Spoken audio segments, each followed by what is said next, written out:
What if Tywin Lannister fostered Jon Snow at Casterly Rock? Let's explore the depths of it in the video. The Tower of Joy stands silent in the Red Mountains, its stones still warm with the blood of kings. Ned Stark holds the infant in his arms, the child's cries echoing in the chamber where his sister Lyanna has just breathed her last. "Promise me, Ned." The words ring in his ears like a death knell. The baby boy looks up at him with dark eyes that seem too knowing for such a small face. This child will reshape the realm, though none who witness this moment can yet comprehend the magnitude of that truth. "Promise me," Lyanna whispers again, her voice fading like smoke. Ned nods, his jaw set with the terrible weight of the oath he's making. He will raise this boy as his bastard. He will bear the shame and the questions and the cold looks from his wife. But he will keep Lyanna's son alive. Meanwhile, 500 leagues to the west, another calculation is being made. Tywin Lannister sits in his solar at Casterly Rock, candlelight casting harsh shadows across his angular face. The raven that arrived at dawn carries news from his spies in the capital. Robert sits the Iron Throne. The Targaryens are dead or fled. But whispers speak of survivors, of hidden heirs, of loose threads that could unravel everything they've built. The letter from his man in King's Landing is brief but illuminating. Stark returns from the south with more than just his sister's bones.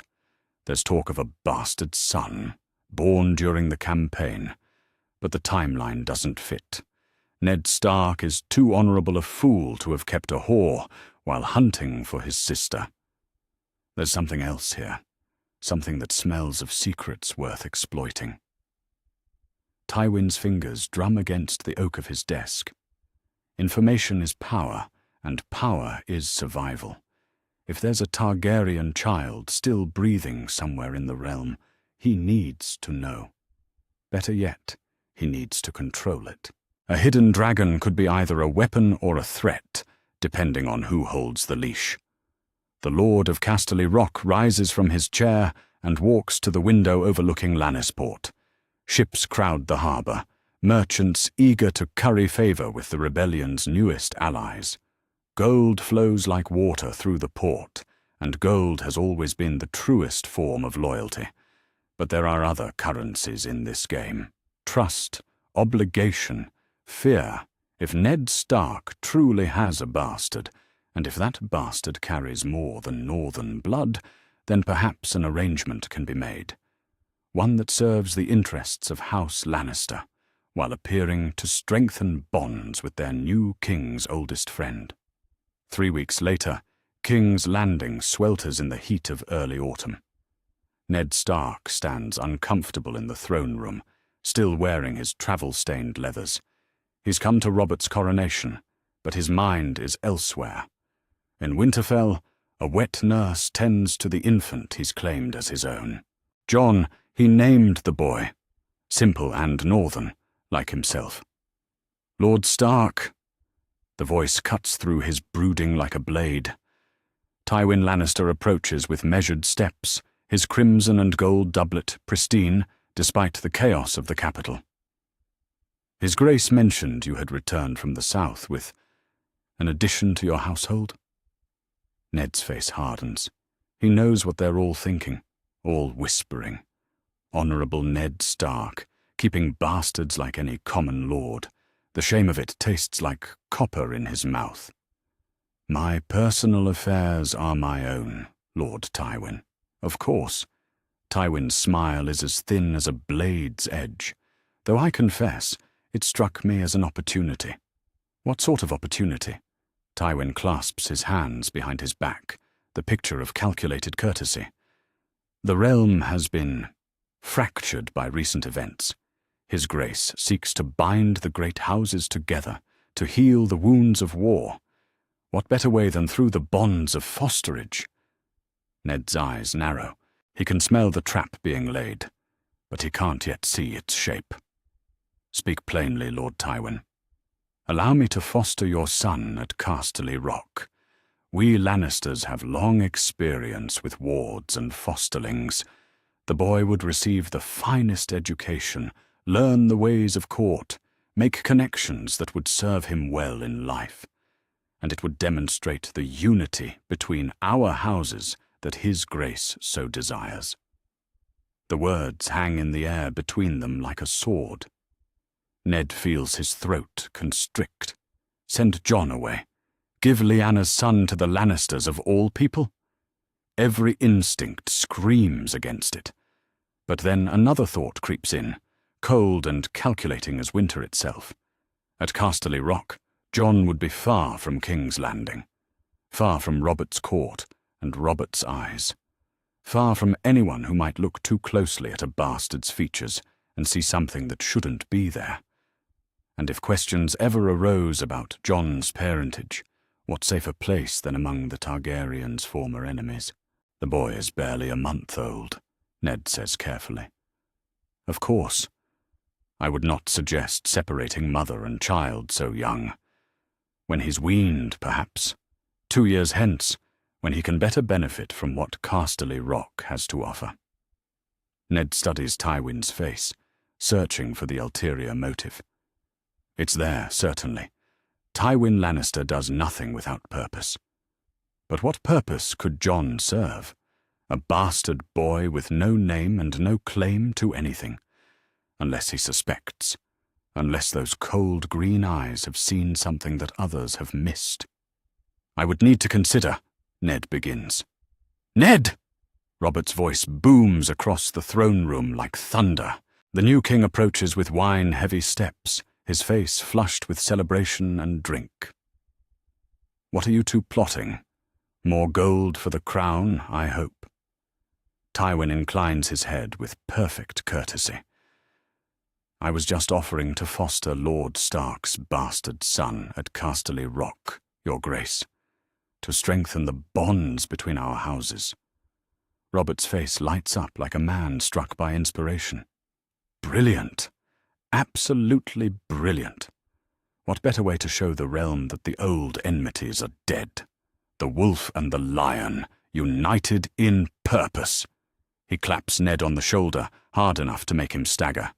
Your bastard raised alongside Tywin's own children. It's perfect symbolism, Ned. You can't refuse. Ned feels the trap closing around him like iron bands. Robert's enthusiasm has made refusal nearly impossible without giving offense. And perhaps this is the god's own answer to his dilemma. A way to keep Jon safe while honoring his promise to Lyanna. It's generous, Your Grace. Lord Tywin. Generous? Robert laughs. It's inspired. When the boy comes of age, he'll be as much a Lannister as a Stark. Think of the loyalty that will forge. Tywin's smile never wavers, but something predatory flickers in his eyes. Indeed, Your Grace. The boy will want for nothing at Casterly Rock. I give you my word. The word of Tywin Lannister. Ned has heard what that word is worth. But he's trapped now, caught between Robert's expectations and his own desperate need to protect Lyanna's son. Sometimes the best armor is to hide in plain sight. Very well, Ned says quietly. When Jon is weaned, he may fostered at Casterly Rock. I thank you for the offer, Lord Tywin. The honor is mine, Lord Stark. I look forward to raising the boy as if he were my own son. The words carry weight that makes Ned's skin crawl. But the die is cast now. Jon Snow will be raised not in Winterfell's familiar halls, but in the lion's den itself. The irony tastes bitter as wormwood. Lyanna's son, the last dragon in all but name, will learn his letters from the very house that helped destroy his father's dynasty. Months pass like seasons changing. At Winterfell, Catelyn Tully Stark learns of the arrangement with barely concealed relief. The bastard will not shame her in her own halls. Her children will not grow up in the shadow of their father's supposed transgression. When Maester Luwin reads her the letter, she actually smiles. "How thoughtful of Lord Tywin," she says, and means it. The Lannisters may be lions, but they are rich lions with fine manners and excellent tutors.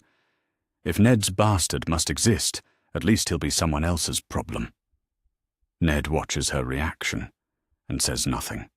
He cannot tell her the truth, cannot explain why this arrangement fills him with dread rather than relief. Catelyn sees only the removal of an embarrassment. She cannot know she's celebrating the delivery of a king's heir into the hands of his enemies. The day of departure arrives with autumn's first frost. Jon is nearly 2 years old now, a sturdy boy with dark hair and solemn grey eyes. He toddles around the courtyard of Winterfell while the Lannister escort prepares for the journey west. Sir Kevan Lannister commands 12 mounted knights, their crimson cloaks bright as fresh blood against the grey stones. Ned kneels before the boy, his heart heavy as lead. Jon looks at him with curious eyes, too young to understand what's happening, too young to know he may never see Winterfell again. "You'll be safe," Ned whispers, more to himself than to the child. "I promise you that, at least." The wet nurse, a plump woman from Wintertown, weeps as she hands Jon to Sir Kevan. The knight's weathered face softens as he takes the child. "He'll be well cared for, my lord. You have Lord Tywin's word on it." Ned nods stiffly. Tywin's word, given for reasons Ned can't fathom, but fears to discover. The escort rides out through Winterfell's gates as the sun reaches its zenith. Ned stands on the battlements and watches until they're lost to sight beyond the Wolf's Wood. Only then does he allow himself to wonder what manner of man Jon Snow will become, raised in the halls of Casterly Rock. Will the lion's training make him ruthless? Will Lannister gold purchase his loyalty? Will he grow to be a stranger to everything Stark, everything Northern, everything his mother died to preserve? The answers lie ahead, wrapped in the golden banners now disappearing into the south. Lyanna's son rides toward a destiny none of them can imagine, carrying secrets that could topple kingdoms. In trying to keep one promise, Ned has made another bargain entirely. Only time will reveal whether wisdom or folly guided his choice. The wolf has given his cub to the lion, and in the halls of Casterly Rock, Tywin Lannister waits. Casterly Rock rises from the western shores like a golden titan, its tunnels carved deep into living stone by ancient kings. In the nursery chambers of the great castle, Jon Snow takes his first tentative steps across floors of polished marble. The child's dark hair catches the light streaming through tall windows that overlook the sunset sea. Everything here gleams with wealth beyond imagining, yet the boy himself remains what he has always been: a bastard in a house of lions. Tywin Lannister observes from the doorway, his pale green eyes cataloguing every detail. The boy moves with a natural grace uncommon in children so young. More importantly, he watches. Those grey eyes take in everything, miss nothing. At barely 3 years old, Jon Snow already shows the wariness of someone who knows he doesn't quite belong. "He's quick," says Maester Crelin, the castle's healer and educator. "Quicker than most children I've tended. He speaks clearly, learns his letters faster than expected." Tywin nods slowly. Intelligence is a tool like any other. In the right hands, it can reshape kingdoms. What of his temperament? Cautious, observant. He rarely cries, rarely demands attention, almost as if he knows. The Maester trails off, unwilling to voice what they're both thinking. Almost as if he knows he's here on sufferance. Almost as if some instinct tells him to be grateful and quiet and small. Tywin steps into the nursery, his boots clicking against stone. Jon looks up at him, with those solemn grey eyes, and for a moment something flickers across the boy's face. Not fear, exactly. Recognition, perhaps. The understanding that this man holds power over his fate. "Come here, boy." Jon approaches without hesitation, his small hand reaching up to take Tywin's offered finger. The gesture is trusting, innocent. It should soften something in the Lord of Casterly Rock. Instead, it only sharpens his resolve. Trust is a currency more valuable than gold, but infinitely more dangerous. The years unfold like pages in a Maester's chronicle, each season bringing new lessons and deeper complexities. By his 5th name day, Jon has grown tall for his age, his limbs lean and strong from constant activity. The castle's training yards echo with the sound of wooden swords as Sir Adam Marbrand, Master-at-Arms, puts the boy through his paces. Jon moves with fluid precision, his strikes measured and controlled. Where other children his age flail wildly, Jon thinks before he acts. "Again," Sir Adam commands. "This time, watch your opponent's feet as much as his blade." Jon nods and adjusts his stance. The training dummy takes another precise blow to what would be its heart. The watching soldiers murmur their approval. A bastard or not, this boy has the makings of a knight. From the gallery above, Jaime Lannister watches with growing interest. At 24, the Golden Knight has already earned fame throughout the realm, though whispers follow him like shadows. Kingslayer, they call him. But here in his father's castle, he's simply the heir learning to see potential where others see only burden. "He's good," Jaime says to his sister, who stands beside him in a gown of crimson silk. Cersei's emerald eyes are cold as winter. "He's a bastard. So was the Dragon Knight, if the stories are true. Look at how he moves, Cersei. Look at how the men respond to him." It's true, even at 5 years old, Jon Snow commands a certain respect in the training yard. He listens when instructed, helps younger pages with their footwork, never boasts about his successes. The soldiers like him in a way that has nothing to do with fear or obligation. Cersei sees it too, and it makes her jaw tighten. Father spoils him. Father trains him. There's a difference. Down in the yard, Jon finishes his lesson and approaches the gallery. His face is flushed with exertion, his dark hair damp with sweat. When he looks up at Jaime, his expression is one of naked admiration.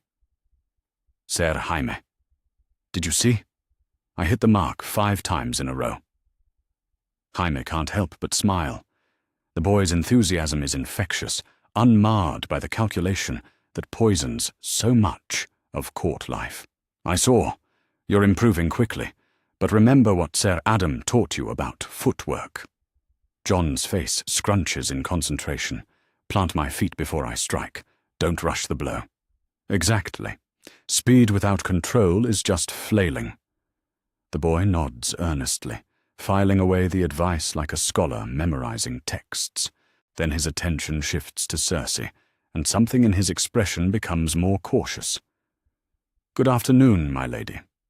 Cersei's response is a curt nod before she sweeps away, her skirts rustling against stone. Jon watches her go, with confusion clouding his young features. "She doesn't like me much," he says quietly. Jaime kneels to meet the boy's eyes. The question of how to answer hangs in the air between them. Finally, he settles on a truth that might serve them both. "My sister finds it difficult when things change. You represent change."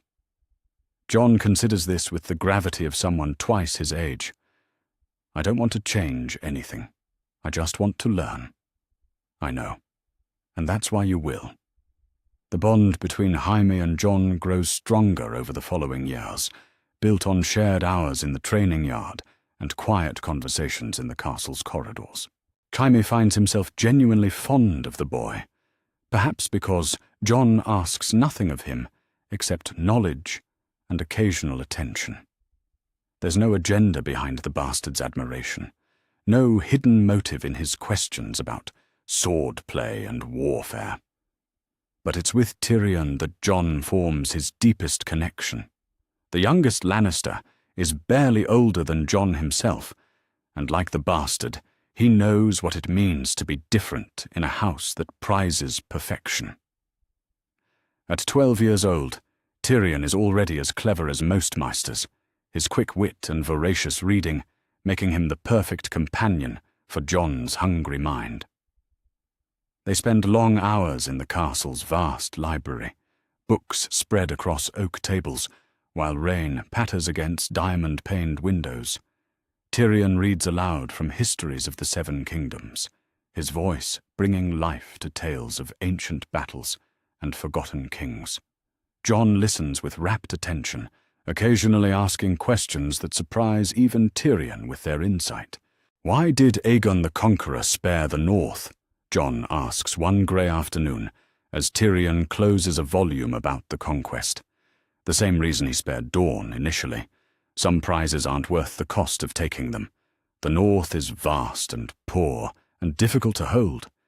Better to let them keep their old ways and call themselves subjects. Jon's brow furrows. But the dragons could have burned every holdfast north of the neck. Could have, yes. But then Aegon would have ruled over ash and bones. A king needs subjects, not corpses. Tyrion studies the boy's face, seeing the wheels turning behind those grey eyes.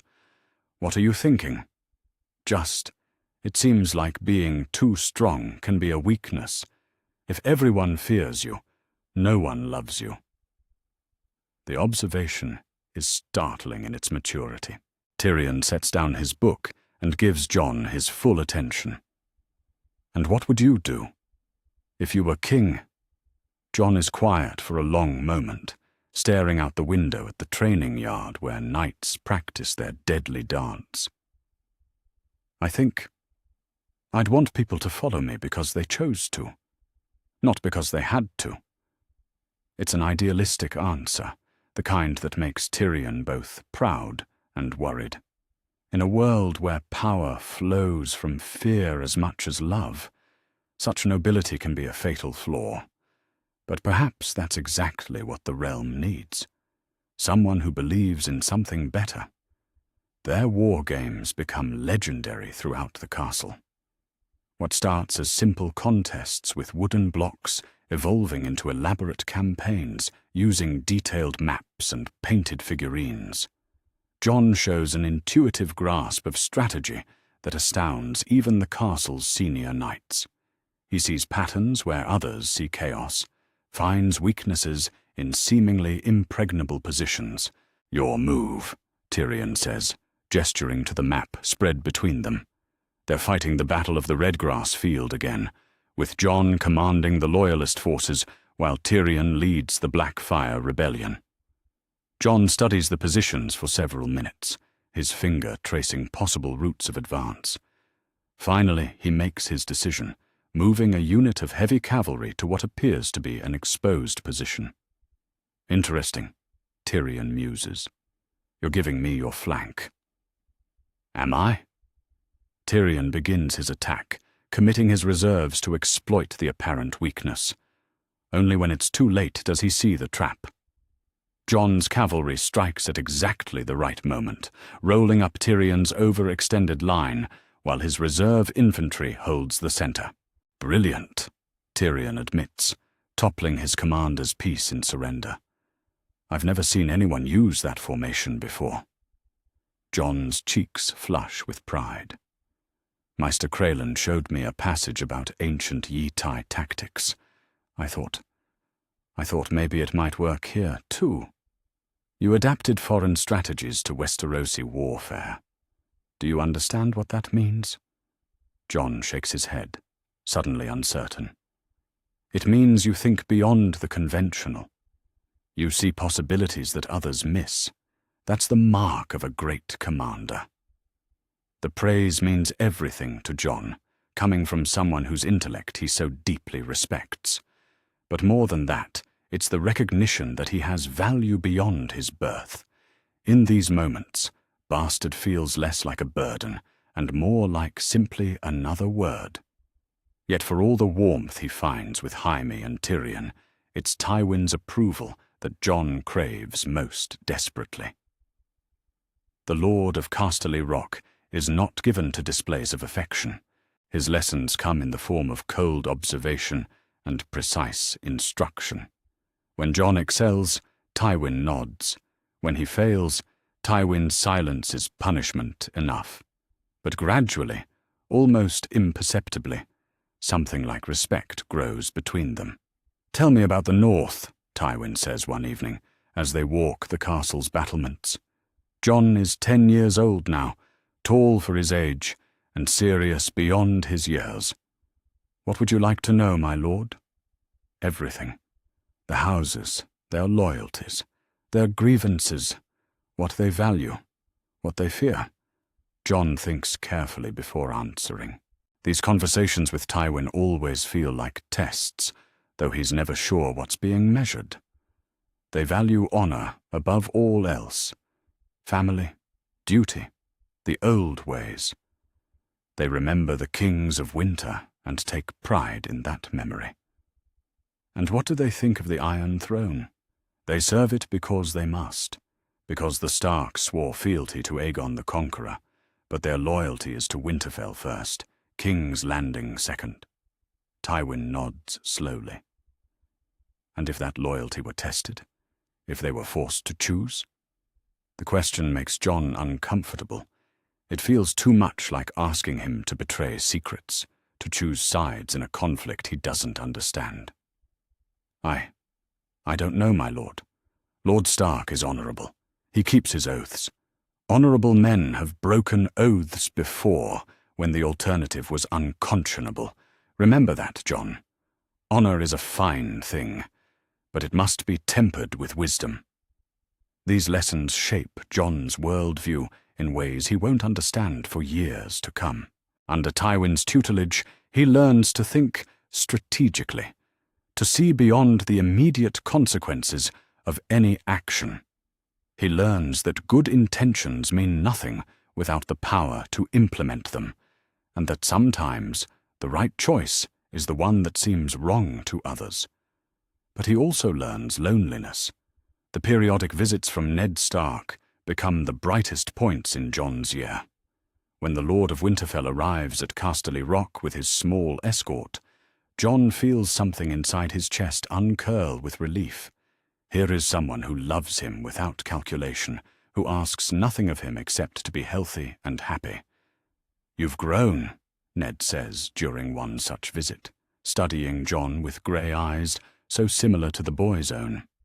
Jon is 11 now, standing nearly as tall as Tyrion despite being several years younger.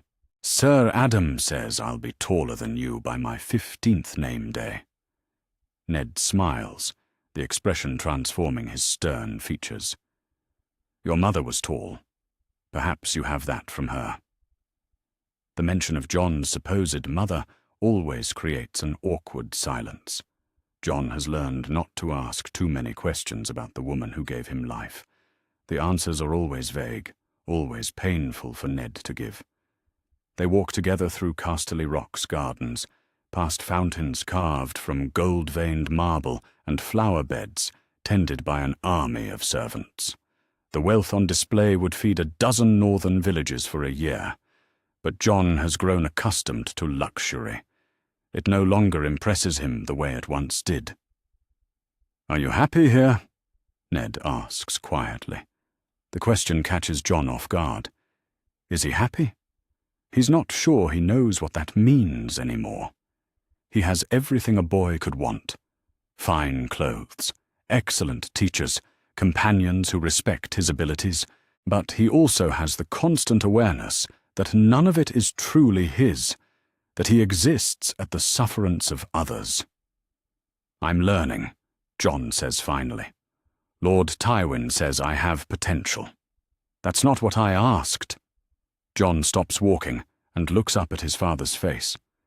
There's worry there, and something that might be regret. I miss Winterfell sometimes. I miss having a family that's really mine." Ned's jaw tightens. "You are my son, Jon. Never doubt that. But I'm not a Stark, not really. And I'm not a Lannister either. I'm something in between." The pain in Ned's eyes is almost too much to bear. Jon reaches out instinctively, taking his father's hand in both of his own smaller ones. "I'm sorry. I didn't mean. I know you love me. I know you care." "More than you'll ever know," Ned whispers. They embrace then, father and son clinging to each other in the shadow of golden walls. Jon breathes in the familiar scent of leather and steel and northern cold that always clings to Ned's clothes. For a moment, he's 5 years old again, safe in his father's arms. But the moment passes, as moments always do. Ned must return to Winterfell, to his legitimate children and his duties as Lord of the North. Jon must stay at Casterly Rock, walking the line between guest and prisoner, between Stark and Lannister, between the boy he was and the man he's becoming. The night after Ned's departure, Jon sits in his chambers staring out at the sunset sea. The waves crash against the cliffs far below, their rhythm hypnotic and eternal. He thinks about identity and belonging, about the strange path that brought him to this golden castle where he's both valued and isolated. Tomorrow there will be more lessons, more training, more careful navigation of Lannister politics. Tomorrow he will continue becoming whatever Tywin Lannister wants him to become.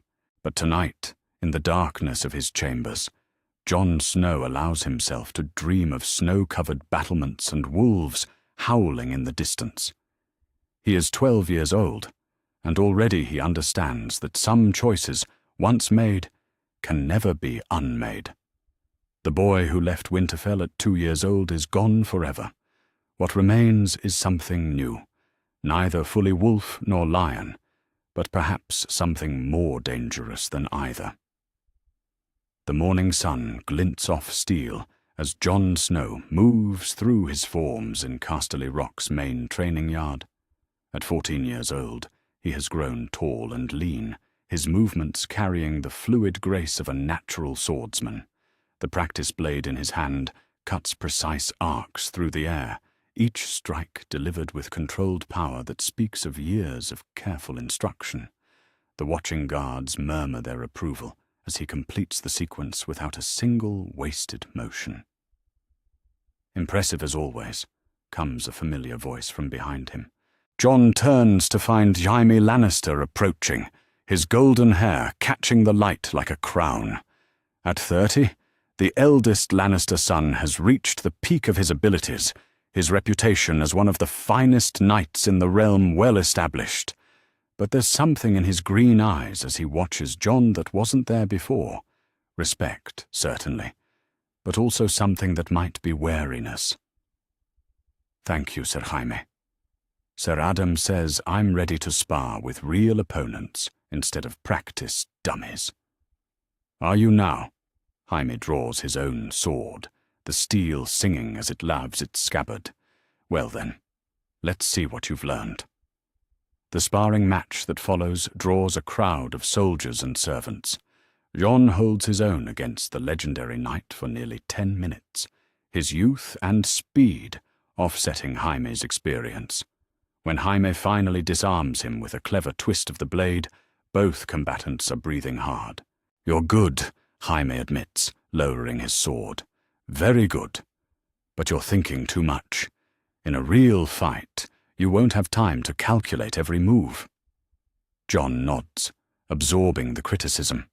But then his grey eyes meet Jaime's green ones, and he speaks with quiet confidence. "In a real fight, I wouldn't have fought you the same way. I was testing your patterns, learning how you think. You favor your right side when you're tired, and you always follow a high cut with a thrust." The silence that follows is profound. Jaime stares at the boy with something approaching amazement. To analyze an opponent's fighting style while engaged in combat requires a level of tactical thinking far beyond Jon's years. "7 hells," Jaime breathes. "You were studying me while I was trying to beat you?" "I was learning," Jon says simply. From the gallery overlooking the yard, Tywin Lannister watches the exchange with calculating eyes. The boy continues to exceed expectations in ways that are both promising and concerning. Jon Snow has developed into something remarkable, a fighter with a scholar's mind and a leader's instincts. The question is whether such potential can be properly channeled. That evening finds Jon and Tyrion in their usual haunt, the castle's great library. Shelves stretch from floor to ceiling, packed with volumes collected over centuries of Lannister prosperity. The two young men sit by a tall window, books and scrolls scattered across the table between them. At 23, Tyrion has grown into his wit, his sharp tongue and clever mind making him both valued and feared throughout the Westerlands. "Tell me about justice," Tyrion says without preamble, setting down a volume of legal precedents. Jon looks up from the military history he's been reading. "What about it? What is it? How do you define it?" It's the sort of question Tyrion loves to pose, philosophical challenges that reveal more about the person answering than any direct interrogation. Jon considers the question seriously, as he does all of Tyrion's intellectual puzzles. Justice is fairness applied with wisdom. It's making decisions based on truth rather than convenience or preference. Even when the truth is inconvenient? Even when fairness conflicts with necessity? Jon's brow furrows. I think justice without compassion is just cruelty. But compassion without justice is just weakness. Tyrion's mismatched eyes gleam with approval. An excellent answer. You're learning to think beyond simple moral absolutes. My father would be pleased. Would he? Jon's voice carries a note of uncertainty. Sometimes I think Lord Tywin sees compassion as a flaw. My father sees everything as a tool. Compassion, cruelty, honor, pragmatism, all instruments to be used when appropriate. The key is knowing when and how to use each one. They sit in comfortable silence for a while, each lost in his own thoughts. Their friendship has deepened over the years, built on mutual respect and shared intellectual curiosity. Both are outsiders in their own ways. Tyrion because of his dwarfism, Jon because of his bastardy. Perhaps that's what makes their bond so strong. I've been thinking, Jon says eventually, about what it means to serve, to be loyal. Dangerous territory, Tyrion warns with a wry smile. Loyalty is the most expensive coin in the realm, but necessary. Without loyalty, without trust, how can anything lasting be built? The question isn't whether loyalty is valuable, Tyrion says carefully. The question is how to earn it honestly, and how to recognize when it's been given freely rather than purchased or coerced. Jon nods slowly. It's a distinction that matters more than most people realize. The loyalty of soldiers who follow you because they believe in your cause is worth 12 times more than the obedience of men who serve only from fear or gold. The small folk in the western villages, Jon continues, they're loyal to House Lannister because Lord Tywin protects them, ensures fair treatment, maintains order. That's genuine loyalty. Is it? Or is it simply enlightened self-interest? Does the distinction matter if the result is the same? Tyrion grins. Now you're asking the right questions. Their philosophical discussions have become legendary throughout the castle. Servants and guards often linger outside the library doors, listening to debates that range from military strategy to moral philosophy. Jon's questions challenge even Tyrion's considerable intellect, while Tyrion's responses help shape Jon's understanding of the complex world they inhabit. But it's Jon's growing relationship with Tywin himself that truly marks his coming of age. The Lord of Casterly Rock has begun including Jon in his daily routines, treating the boy less like a ward and more like a potential heir. They walk the castle's battlements in the early mornings, discussing everything from trade routes to military logistics. Jon listens with rapt attention as Tywin explains the intricacies of governance, the delicate balance between strength and restraint that keeps the peace. "Power is like a sword," Tywin says one grey morning as they overlook Lannisport's bustling harbour. "Useful when drawn, but most effective when it remains in its sheath. The threat of force often accomplishes more than force itself." Jon absorbs this lesson along with countless others. Under Tywin's tutelage, he learns to see beyond the immediate consequences of any action, to think several moves ahead in the great game of politics and power. "The miners in the hill country have been causing trouble," Tywin mentions casually during one of their walks. "Work stoppages, complaints about working conditions. Lord Craighall has requested assistance in resolving the matter." Jon considers this information carefully. What sort of assistance? The usual sort, a show of force to remind them of their obligations. Something in Jon's expression must shift because Tywin stops walking and studies the boy's face with those pale green eyes. "You disapprove?" "I wonder if there might be a better way. If their complaints have merit, addressing the underlying issues might accomplish more than intimidation. And if their complaints are merely excuses for laziness or greed, then they should be heard fairly and dismissed with proper explanation. Reasonable men can accept reasonable decisions even when they don't like the outcome." Tywin is silent for a long moment, his gaze fixed on the horizon where sea meets sky. When he speaks again, his voice carries a note of something that might be pride. "You think like a lord, Jon Snow. Very well. You shall have your chance to prove this theory. Take a small escort and ride to the mining settlements. Hear their grievances. Resolve the matter as you see fit." The words hit Jon like a physical blow. His first independent command, his first chance to prove himself worthy of the trust Tywin has placed in him. "My lord, Thank you. I won't disappoint you. See that you don't." 2 days later, Jon rides out from Casterly Rock with a dozen Lannister guards at his back. The mining settlements lie a day's hard ride into the hill country, where the earth yields gold and silver to those willing to dig deep enough. The work is dangerous and difficult, but it's also lucrative for those who control it. The miners' grievances, when Jon finally hears them, are both reasonable and urgent. Cave-ins have become more frequent as the mine shafts go deeper. Safety measures that once seemed adequate have proven insufficient. Several men have died in the past months, leaving widows and orphans with no compensation beyond empty promises. "We're not asking for charity," the lead miner explains, his weathered hands gripping his cap. "Just fair treatment, safe working conditions, compensation for families when the worst happens." Jon listens to every complaint, asking questions that demonstrate both genuine concern and practical understanding.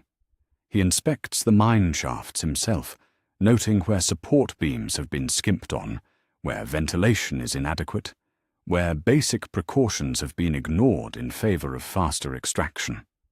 The solution he proposes is elegant in its simplicity. Improved safety measures funded by a small increase in the Crown's share of mining profits. Compensation for families of men killed in mining accidents. Regular inspections to ensure standards are maintained. "Lord Craighall won't like paying more," one of his guards warns quietly. "Lord Craighall will like dead miners and work stoppages even less," Jon replies. Sometimes spending gold today prevents losing more gold tomorrow. When they present the agreement to Lord Craighall, the man's initial resistance crumbles under the weight of Jon's calm logic and quiet authority. More importantly, the miners accept the terms with genuine gratitude, their resentment transformed into something approaching loyalty. "You did well," Sir Garrett, the senior guard, tells Jon on the ride back to Casterly Rock. "Better than well. Those men would follow you anywhere now." It's true. Jon has discovered something about himself during this mission. He has a gift for inspiring trust and loyalty in common soldiers and small folk. Where others use fear or gold to compel obedience, Jon earns it through fairness and genuine concern for their welfare. The news of Jon's success spreads quickly through Casterly Rock's halls. In the training yards and servant corridors, men speak of the bastard boy who listened to miners' complaints and found a solution that satisfied everyone. It's the sort of reputation that can't be bought or intimidated into existence. But not everyone is pleased by Jon's growing prominence. Cersei Lannister watches from her solar window as Jon returns to the castle, the guards around him animated with conversation and laughter. Her emerald eyes burn with something darker than mere displeasure. This bastard boy has somehow wormed his way into her father's confidence, earned her brother's respect, and now commands the loyalty of common soldiers as if he were born to it. "He grows too bold," she murmurs to herself, "too comfortable in his place here." The truth is more complex than Cersei's jealousy allows her to see. Jon Snow has indeed grown into something remarkable, but not through calculation or ambition. His influence comes from genuine competence and authentic concern for others' welfare. He has become the sort of leader that men follow willingly, the kind that Tywin has always sought to cultivate. That evening, Tywin summons Jon to his solar for a private meeting. The Lord of Casterly Rock sits behind his massive desk, papers spread before him like battle plans. When Jon enters, Tywin gestures for him to take a seat. "Your mission was successful," Tywin says, without preamble. "Lord Craighall's letter speaks of your diplomatic skills." "The miners had legitimate concerns, my lord. Addressing them served everyone's interests. Indeed, you showed wisdom beyond your years, and more importantly, you showed leadership." The words carry weight that makes Jon's chest tighten with pride and responsibility. To be praised by Tywin Lannister is to be acknowledged as worthy of notice by one of the most powerful men in the realm. "But leadership without strength is merely sentiment," Tywin continues. "You must be willing to use force when diplomacy fails, to make hard choices when mercy would be weakness. Can you do that when necessary?" Jon meets Tywin's pale green eyes without flinching. "I hope I never have to find out. But yes, my lord. If necessary." "Good. Because the world is full of men who mistake kindness for weakness, who will test your resolve until you prove otherwise." The conversation continues late into the night, covering topics from military strategy to the art of governance. Jon leaves the solar feeling as if he's crossed some invisible threshold, moved from ward to something approaching protégé. In his chambers that night, Jon stares out at the star-filled sky and thinks about the strange path his life has taken. The boy who arrived at Casterly Rock 12 years ago was lost and uncertain, torn between identities and loyalties. The young man he's becoming has found purpose in service, strength in compassion, and wisdom in the careful balance between justice and pragmatism. He is Jon Snow, bastard of Winterfell, ward of Casterly Rock. He is 14 years old, and already men look to him for leadership. The future stretches ahead like an uncharted sea, full of possibilities both bright and dark. Tomorrow there will be new lessons, new challenges, new opportunities to prove himself worthy of the trust that's been placed in him. But tonight, in the golden halls of the Lion's Den, Jon Snow sleeps the sleep of someone who has found his place in the world. Even if that world is more complex and dangerous than he yet realizes. The raven arrives at Casterly Rock on a grey morning in late spring, its black wings cutting through sea mist that clings to the golden towers like a shroud. Maester Crelin reads the message twice before making his way to Tywin's solar, his weathered face grave with the weight of the news he carries. The hand of the king is dead. Jon Arryn has fallen to a sudden fever, leaving behind a realm that suddenly feels far less stable than it did the day before. Tywin Lannister receives the news with the stillness of carved stone, his pale green eyes revealing nothing of his thoughts. But his mind is already racing, calculating the implications of this unexpected development. Jon Arryn was the glue that held Robert's reign together, the steady hand that guided policy while the king hunted and hoard his way through the royal treasury. Without that steadying influence, the Iron Throne becomes a prize ripe for the taking by those clever enough to seize the opportunity. "Summon my children," Tywin commands, all of them, including Jon. Within the hour, the Lord of Casterly Rock sits behind his massive desk while his family gathers before him. Jaime stands at attention in his gold cloak uniform, freshly returned from a royal progress.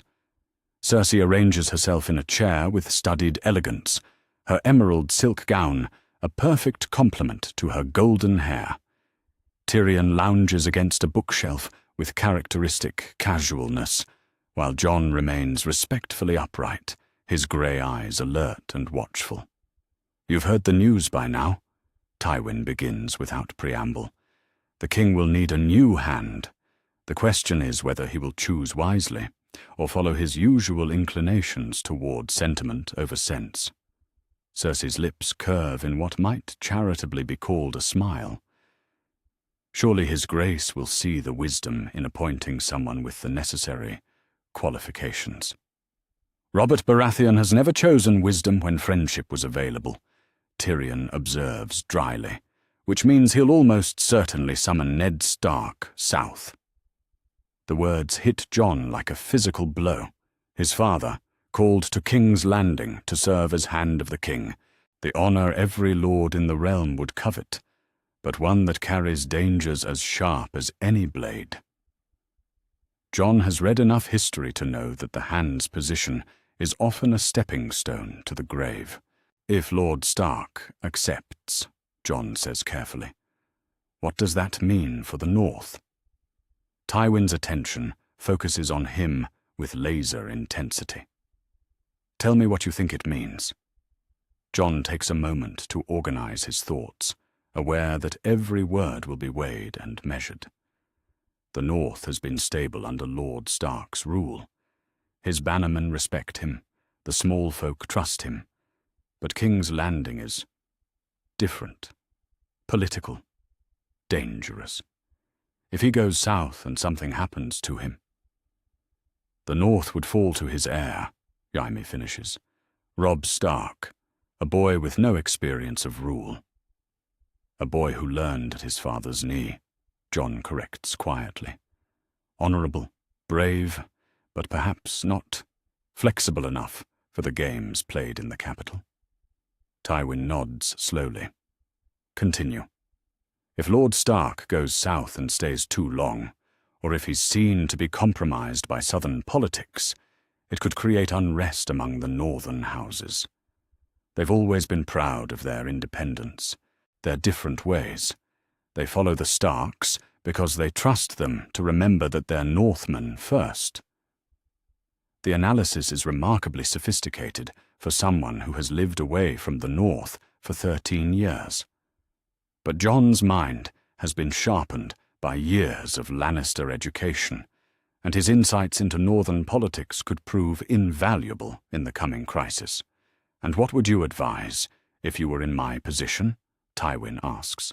Jon hesitates. He's being asked to think like a Lannister, to consider how House Lannister might benefit from whatever unfolds. But he's also being asked to potentially advise against his father's interests, and that path is fraught with moral complexity.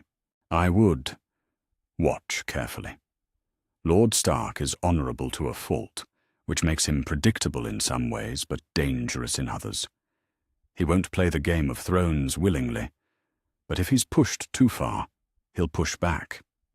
And when an honourable man finally acts, he acts decisively. Interesting. Tywin's gaze shifts between his children. Jaime, you'll return to King's Landing immediately. Keep close watch on developments. Cersei, prepare for a possible change in our circumstances. Tyrion, gather what intelligence you can from your diverse contacts. And Jon?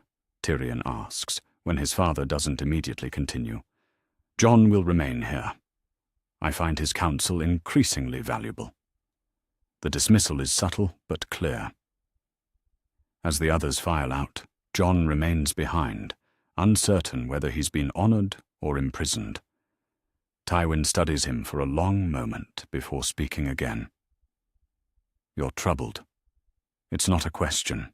Jon has learned that Tywin sees everything, especially emotional discomfort that might affect judgment or loyalty. My lord, if Lord Stark goes to King's Landing, shouldn't I go as well? He's my father.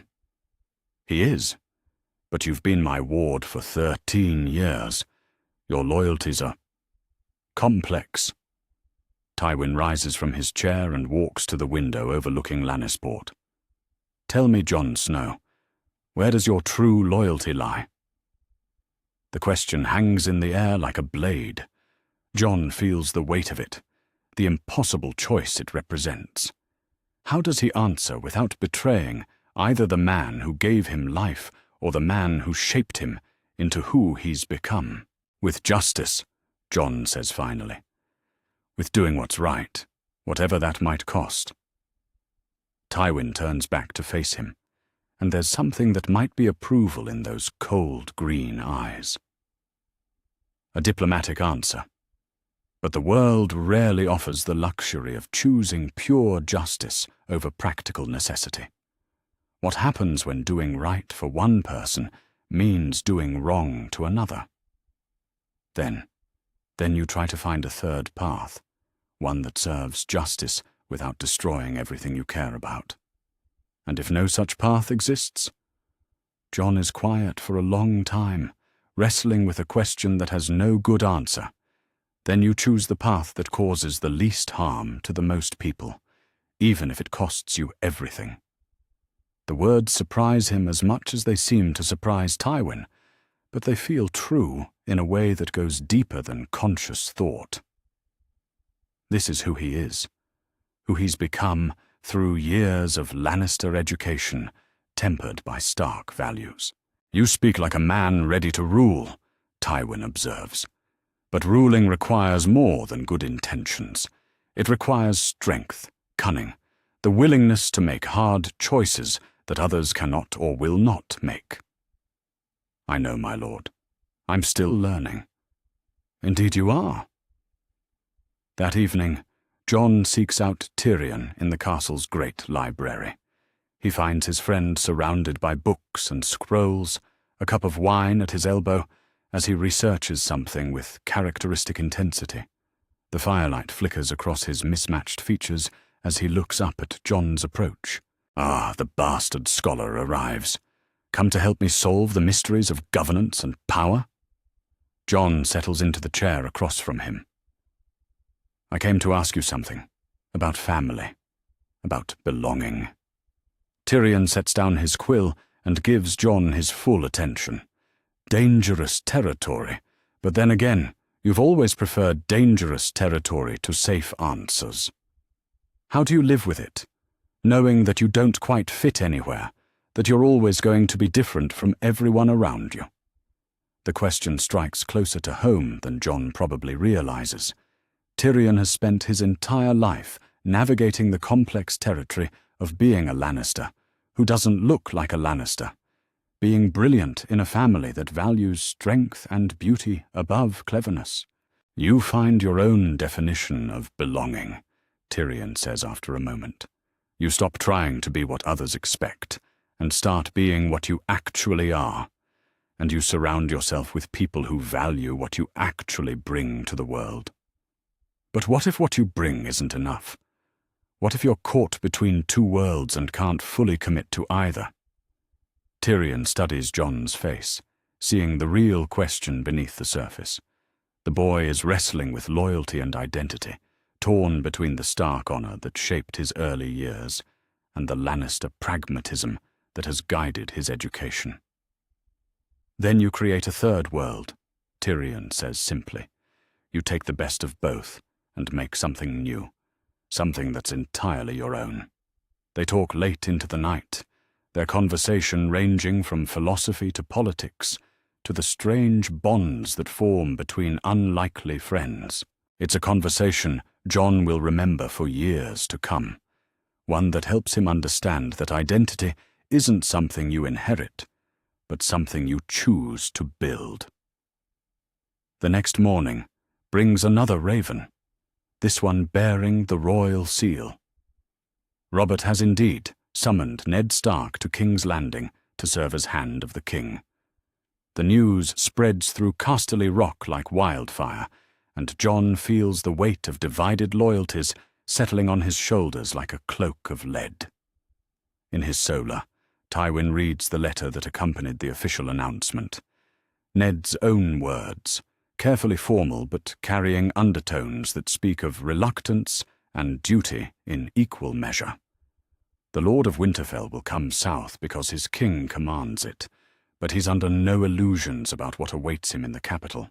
He asks about Jon, Tywin mentions to Jaime during their morning meeting, whether the boy might join his household in King's Landing? And your answer is no. Jon serves House Lannister now, has done so for 13 years. I see no reason to disrupt an arrangement that has proven beneficial to all parties. But Tywin's reasons for keeping Jon at Casterly Rock go deeper than simple political calculation. The boy has become too valuable to lose, too important to the family's long-term interests. More than that, Tywin has grown genuinely fond of his ward, though he would never admit such sentiment aloud. Days pass in a whirlwind of preparation and planning.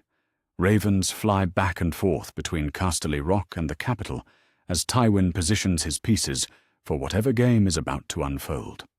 Jon throws himself into his studies and training with renewed intensity, as if physical and mental exertion can quiet the turmoil in his heart.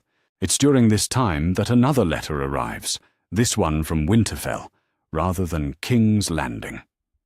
Jon recognizes Maester Luwin's careful script immediately, though the content of the message is troubling in ways that go beyond mere politics. Strange reports from beyond the wall, rangers of the Night's Watch speaking of unusual activity in the haunted forest, wildling tribes fleeing south in unprecedented numbers, telling tales of walking dead and creatures from legend. Old Nan's stories, taking on a darkness that feels too real for comfort. Jon shares the letter with Tyrion, who reads it with growing unease. Your Maester seems genuinely concerned. That's unusual. Maesters tend toward skepticism about supernatural claims. Maester Luwin is one of the most practical men I've ever known. If he's worried enough to write about this, then there's something worth worrying about. But what? Dead men walking? Ancient evils stirring? It sounds like the stuff of children's tales. Jon stares out the library window at the peaceful vista of Lannisport Harbour. Ships come and go in their eternal dance of commerce, merchants and sailors going about their business with no thought for northern terrors or ancient legends. But he remembers old Nan's stories, the weight of belief in her ancient voice when she spoke of the long night and the others. Maybe, he says quietly. But the wall was built for a reason, and the Night's Watch has stood guard for thousands of years. Perhaps some children's tales are true. Tyrion follows his gaze out the window, his clever mind working through the implications. If even half of what this letter suggests is true, then the North may face threats that make southern politics seem trivial by comparison. And if that's the case, then keeping strong leadership in the North becomes even more important than we thought. It's a sobering realization. While the great houses of the South position themselves for advantage in the coming political crisis, something far more dangerous may be stirring in the frozen lands beyond the wall. Jon feels the weight of that knowledge settling into his bones, a cold certainty that the world is about to change in ways none of them can fully anticipate. That night, he stands on his chamber balcony and looks north toward lands he hasn't seen in 13 years.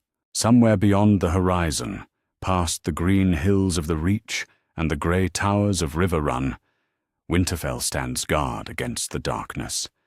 And beyond even that ancient fortress, the wall rises like a barrier between the world of men and something else entirely. Jon Snow is 15 years old, ward of Casterly Rock, student of lions and inheritor of wolves. The great game is beginning in earnest, but he's starting to suspect that there are darker games afoot. Games where the stakes are higher than crowns or gold, or even life itself. Winter is coming. He's heard those words his entire life, but for the first time, he truly understands what they might mean. The raven that arrives at Casterly Rock on a rain-soaked morning carries news that will shatter the careful balance Jon Snow has built over 15 years. Maester Craylan's face is ashen as he delivers the message to Tywin Solar, his hands trembling slightly as he unfolds the parchment bearing the royal seal. The words are stark and brutal in their simplicity. Eddard Stark, Lord of Winterfell and Hand of the King, has been arrested for treason. Jon stands in the training yard when the news reaches him, his sword half raised in a practice form that suddenly seems meaningless. Sir Adam Marbrand speaks the words carefully, watching the young man's face for any sign of how he might react. For a moment, Jon simply stands frozen, his grey eyes wide with shock and disbelief. Then the wooden practice sword falls from nerveless fingers, clattering against the stone. No. The word comes out as barely a whisper. That's impossible. My father is the most honourable man in the 7 kingdoms. He would never— The charges are serious, lad, Sir Adam says gently. Plotting against the rightful king, attempting to steal the throne. Jon's mind reels, trying to process information that feels fundamentally wrong. His father, a traitor? The man who taught him that honour was more important than life itself, that a man's word was his most precious possession. It makes no sense, contradicts everything he knows about Ned Stark's character. I need to see Lord Tywin. Jon's voice is steady now, though his hands shake slightly as he retrieves his fallen sword, immediately. The walk to Tywin Solar feels like a march to execution. Jon's boots echo against marble floors that suddenly seem cold and unwelcoming. Guards step aside as he passes, their faces carefully neutral, but he can feel their eyes on him. Word travels fast in castles, and by now everyone knows that the ward of Casterly Rock has just become the son of a convicted traitor. Tywin sits behind his massive desk when Jon enters, a letter spread before him like evidence in a trial. The Lord of Casterly Rock doesn't look up immediately, allowing the silence to stretch until it becomes almost unbearable. When he finally raises his pale green eyes, his expression is unreadable. You've heard the news. I've heard lies. Jon's voice carries a heat that surprises them both. My father is no traitor. Whatever they're accusing him of, it's false. Is it? Tywin leans back in his chair, studying Jon with clinical interest. Tell me, what do you know of your father's time in King's Landing? His investigations, his decisions, his discoveries? The question strikes Jon like a physical blow. What does he know? Letters from his father had become increasingly rare and cryptic. The few messages that reached Casterly Rock spoke of corruption and danger, but never specifics. Jon realizes with growing horror that he has no idea what Ned might have stumbled into. He was doing his duty as Hand, serving the realm faithfully. Faithfully to whom? To the king he served, or to some higher ideal that he valued more than political necessity? Tywin's voice is soft but cutting. Your father was always too rigid in his thinking, too unwilling to compromise when compromise was needed. Jon feels anger building in his chest like a fire catching kindle. So you think he deserved this? You think justice is being served? I think your father made choices that led inevitably to this outcome. The question now is what choices you will make. The words hang between them like a sword. Jon understands the implicit threat and the implicit offer. He can rage and grieve and demand justice, in which case he becomes a liability to be managed, or he can accept reality and find a way forward that serves his interests and Tywin's. But before he can respond, the door opens and Tyrion enters with uncharacteristic haste. His usually composed features are tight with concern as he approaches his father's desk. You need to see this. Tyrion holds out another raven scroll, this one bearing different seals. Word from King's Landing. Events are developing rapidly. Tywin reads the message in silence, his expression growing more calculating with each line.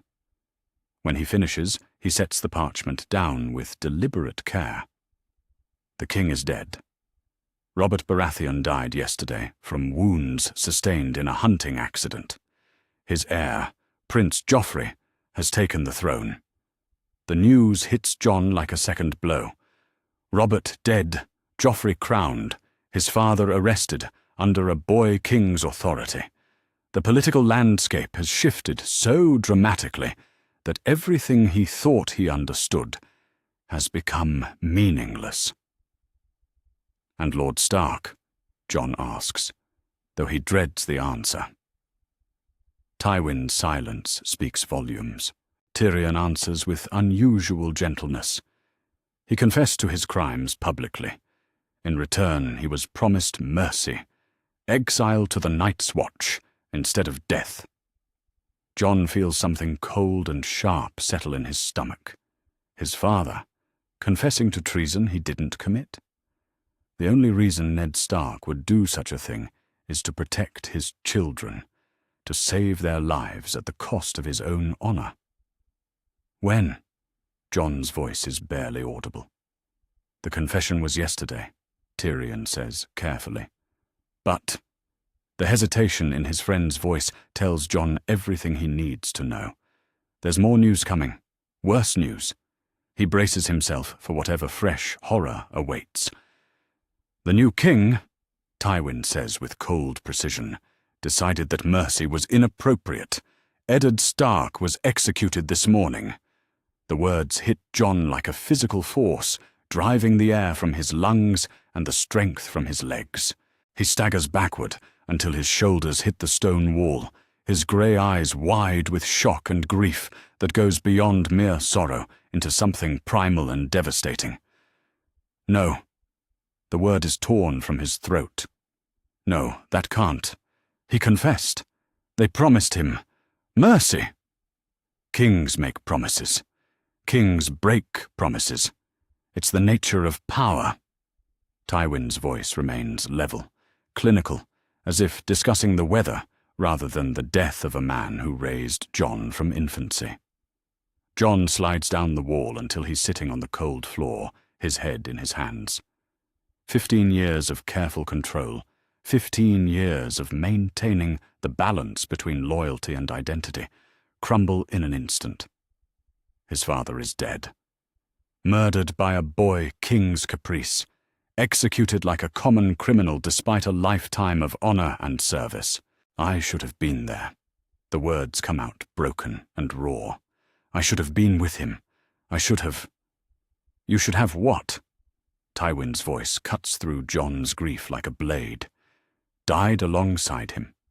Added your head to the spike beside his? What purpose would that serve? The cruelty of the words sparks something fierce and dangerous in Jon's chest. He looks up at Tywin with eyes that burn like grey fire, his voice low and deadly when he speaks. Purpose? He was my father. He loved me when no one else would, raised me as his own son, protected me from a world that despises bastards.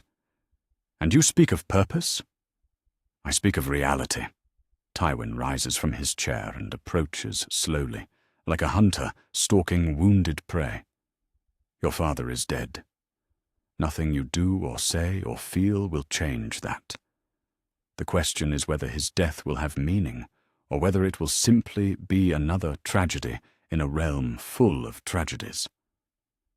Jon climbs to his feet, his hand moving instinctively toward where his sword would hang if he were armed.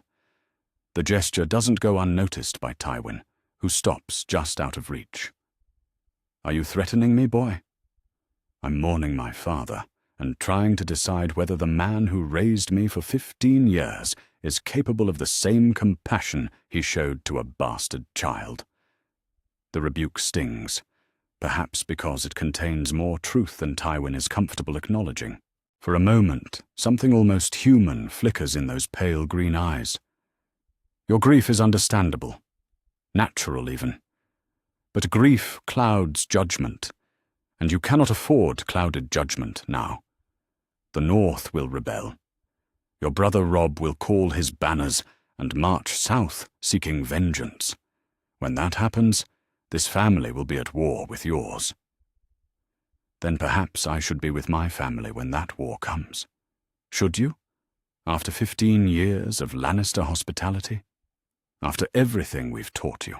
Everything we've invested in your future? Tywin's voice takes on a dangerous edge. Would you repay kindness with betrayal? Would you turn your back on the only true family you've ever known? The words are carefully chosen, designed to wound and manipulate in equal measure. Jon feels their impact, but also recognizes them for what they are. A test. Tywin is probing to see whether grief has made him irrational, whether emotion will overrule the careful training of 15 years. The only true family. Jon's voice is quiet but steady. You took me in because it served your purposes. You educated me because I might be useful. You've shown me kindness, yes, but it's always been calculated kindness. My father loved me because I was his, not because I could benefit him. And yet here you stand, in my solar, trained by my masters at arms, educated by my masters, shaped by my influence. If I am not your true family, then what are you? The question strikes at the heart of Jon's identity crisis. What is he? Stark or Lannister? Northman or Westerman? Bastard or something more? Tyrion, who has been silent during this exchange, finally speaks. Perhaps the question isn't what you are, but who you choose to be. Both Tywin and Jon turn toward him, and Tyrion meets their gazes steadily, despite the tension crackling between them. Jon has every right to grieve his father's death, but grief doesn't have to mean abandonment of everything else he's built here. And Tywin, you have every right to expect loyalty from someone you've sheltered and trained. But loyalty given freely is worth more than loyalty extracted by guilt or obligation. The wisdom in Tyrion's words creates space for both men to step back from the precipice they've been approaching. Jon takes a shaky breath, his anger cooling into something more manageable. "I won't betray this house," Jon says finally. You've been more than generous with me, more than I had any right to expect. But I also won't pretend that my father deserved what happened to him, and I won't stand by silently if this family makes war on the innocent." Tywin considers this for a long moment. "What would you have me do? The North will rebel. Robb Stark will march south with fire in his eyes and vengeance in his heart. Should I simply allow House Lannister to be destroyed? No. But there are ways to fight a war that preserve honor and ways that destroy it. I'm asking for a voice in how this family conducts itself. I'm asking to be more than just a ward who's consulted occasionally." The boldness of the request surprises all three men. Jon is essentially demanding a place at the table where the most important decisions are made, claiming a role in strategy and policy that goes far beyond his official position. "You think you've earned such a voice?" Tywin asks. "I think I understand the North better than anyone else in this castle. I think I know Robb Stark's character, his strengths and weaknesses. I think I might be able to prevent unnecessary bloodshed while still protecting this family's interests." Tywin walks to the window, overlooking Lannisport's harbour, his hands clasped behind his back. Ships come and go in their endless dance of commerce, carrying gold and goods that fund the Lannister war machine. The North has no such advantages, no such wealth, but it has something else, the fierce loyalty of men who follow their lords into death itself. "Very well," Tywin says without turning around. "You want a voice in strategy? You'll have it. You want to help shape how this war is fought? I'll listen to your counsel. But understand this. The moment you use that voice to work against this family's interests, the moment you let sentiment override practical necessity, you'll find yourself in a very different position." "Understood, my lord." "Good.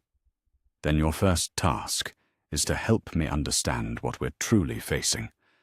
Not just Robb Stark the boy, but Robb Stark the Lord of Winterfell calling his banners.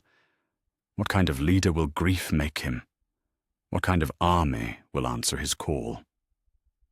Jon closes his eyes for a moment, thinking of his half-brother. Robb, always so eager to prove himself, so determined to live up to their father's impossible standard. The boy who laughed during sword practice and brooded over perceived failures. How will that boy respond to news of their father's execution? "He'll be magnificent," Jon says quietly, "and terrible. Grief will make him reckless but also inspired. He'll fight like a man with nothing left to lose, and his men will follow him because they'll see something of Ned Stark in his anger. And his weaknesses? He's young, inexperienced in real command.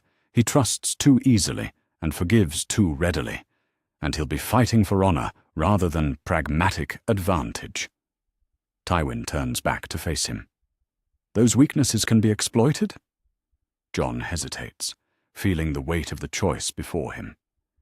He can help Tywin plan the destruction of his father's house, using intimate knowledge of northern culture and his brother's character to aid the enemy. Or he can refuse and likely find himself in a dungeon or worse. "They can be worked around," he says finally. "Ways can be found to minimize damage while achieving objectives. But I won't help you plan Robb's death. I won't be party to the destruction of innocent Northmen who are simply following their rightful lord." "Acceptable. I prefer victory through strategy rather than slaughter when possible. Dead enemies make poor subjects." The conversation continues deep into the night, covering everything from northern military traditions to the likely composition of Robb's army. Jon provides insights that no southern lord could possess, helping Tywin understand not just what the North can do, but how it thinks. When they finally part, Jon makes his way to his chambers with a heavy heart. He has crossed a line tonight, moved from ward to advisor, from observer to participant. The boy who left Winterfell 15 years ago has become a man capable of shaping the fate of kingdoms. But at what cost? He sits by his window looking north toward lands he hasn't seen since childhood, toward a brother who will soon march to war. Tomorrow he'll help plan strategies to defeat that brother, using knowledge gained from 15 years of separation from everything he once called home. Ned Stark is dead, executed like a traitor, despite a lifetime of honor. And his bastard son sits in a golden castle, preparing to make war on his own blood in service to the lions who raised him. Jon Snow is 16 years old, and he finally understands what Tyrion meant about creating a third world. He's become something new, neither Stark nor Lannister, neither purely honorable nor completely pragmatic. He's become a bridge between two worlds, and bridges bear the weight of traffic flowing in both directions. The question that haunts him as he finally seeks sleep is whether that bridge will hold, or whether the forces pulling at it from both sides will eventually tear it apart. The War Council at Casterly Rock convenes at dawn, maps spread across oak tables like battle plans for conquering kingdoms. Tywin Lannister stands at the head of the Great Hall, his pale green eyes studying troop movements marked in coloured pins across the riverlands. Sir Kevan flanks him on one side, while various lords and knights occupy chairs around the table's perimeter. But it's Jon Snow who draws the most attention, the 16-year-old bastard who has somehow become the Lord of Casterly Rock's most trusted military advisor. "The Northern Army has crossed the neck," reports Sir Davin Lannister, indicating positions on the map. 20,000 men, maybe more. They move faster than expected, hitting our supply lines and disappearing into the countryside like ghosts. Jon studies the reported positions with calculating eyes. Every pin representing northern forces feels like a dagger in his chest, but he forces himself to think strategically rather than emotionally. They're using traditional northern tactics. Hit hard, move fast, avoid pitched battles until they choose the ground. And how do we counter such tactics? Tywin's question carries the weight of absolute authority. We make them choose ground that favors us. The North excels at mobility and surprise, but they lack heavy cavalry and siege equipment. Force them into situations where those advantages become liabilities. Jon's finger traces routes across the map. Here and here, narrow passes where their numbers mean nothing, river crossings where we can control the approach. The strategy session continues for hours, Jon's insights proving invaluable in understanding how northern armies think and fight. But with each tactical discussion, each plan to outmaneuver Robb's forces, Jon feels a piece of his soul being carved away. He's using 15 years of northern upbringing to plan his brother's defeat. "You're certain about their supply situation?" asks Lord Craighall. "The North doesn't have the infrastructure for extended southern campaigns. They'll need to forage heavily or establish supply lines through River Run. Cut those lines, and they'll be forced to either withdraw or fight desperately." Jon's voice remains steady, professional, though his hands clench slightly beneath the table. Tywin nods approvingly. "Excellent analysis. We'll implement these strategies immediately. Jon, I want you to take field command of the advance forces. 2,000 men, mostly cavalry. Your objective is harassment and interdiction." The words hit Jon like a physical blow. Field command means actively fighting against northern forces, potentially against men who knew him as a child. But refusal isn't an option, not after accepting his role as strategic advisor. "Yes, my lord. When do we march?" "Within the fortnight. Sir Adam will serve as your second. Choose your officers carefully. This campaign requires more subtlety than our usual approach. 2 weeks later, Jon rides out from Casterly Rock at the head of a column that gleams with Lannister gold and crimson. The men who follow him are hand-picked veterans, soldiers who understand that this campaign requires precision rather than brutality. Word has already spread through the ranks about their young commander, the bastard ward who earned his position through merit rather than birth. "Feels strange, don't it?" mutters Sir Garrett, the grizzled knight who served as Jon's escort years ago during the mining dispute. "Fighting Northmen under a Northman's command." "Jon Snow's no Northman," replies another soldier firmly. "He's one of ours now. Proved it often enough."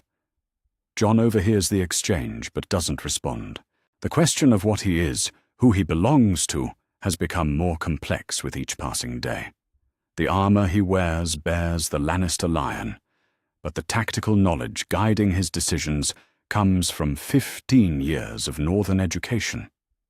The first engagement comes sooner than expected. Jon's scouts report a northern raiding party hitting supply wagons near Pink Maiden, 300 men moving fast toward the river crossing. It's exactly the sort of hit-and-run attack he predicted, and exactly the opportunity he's been waiting for to prove his theories. "They'll expect us to pursue directly," Jon explains to his officers as they plan their response.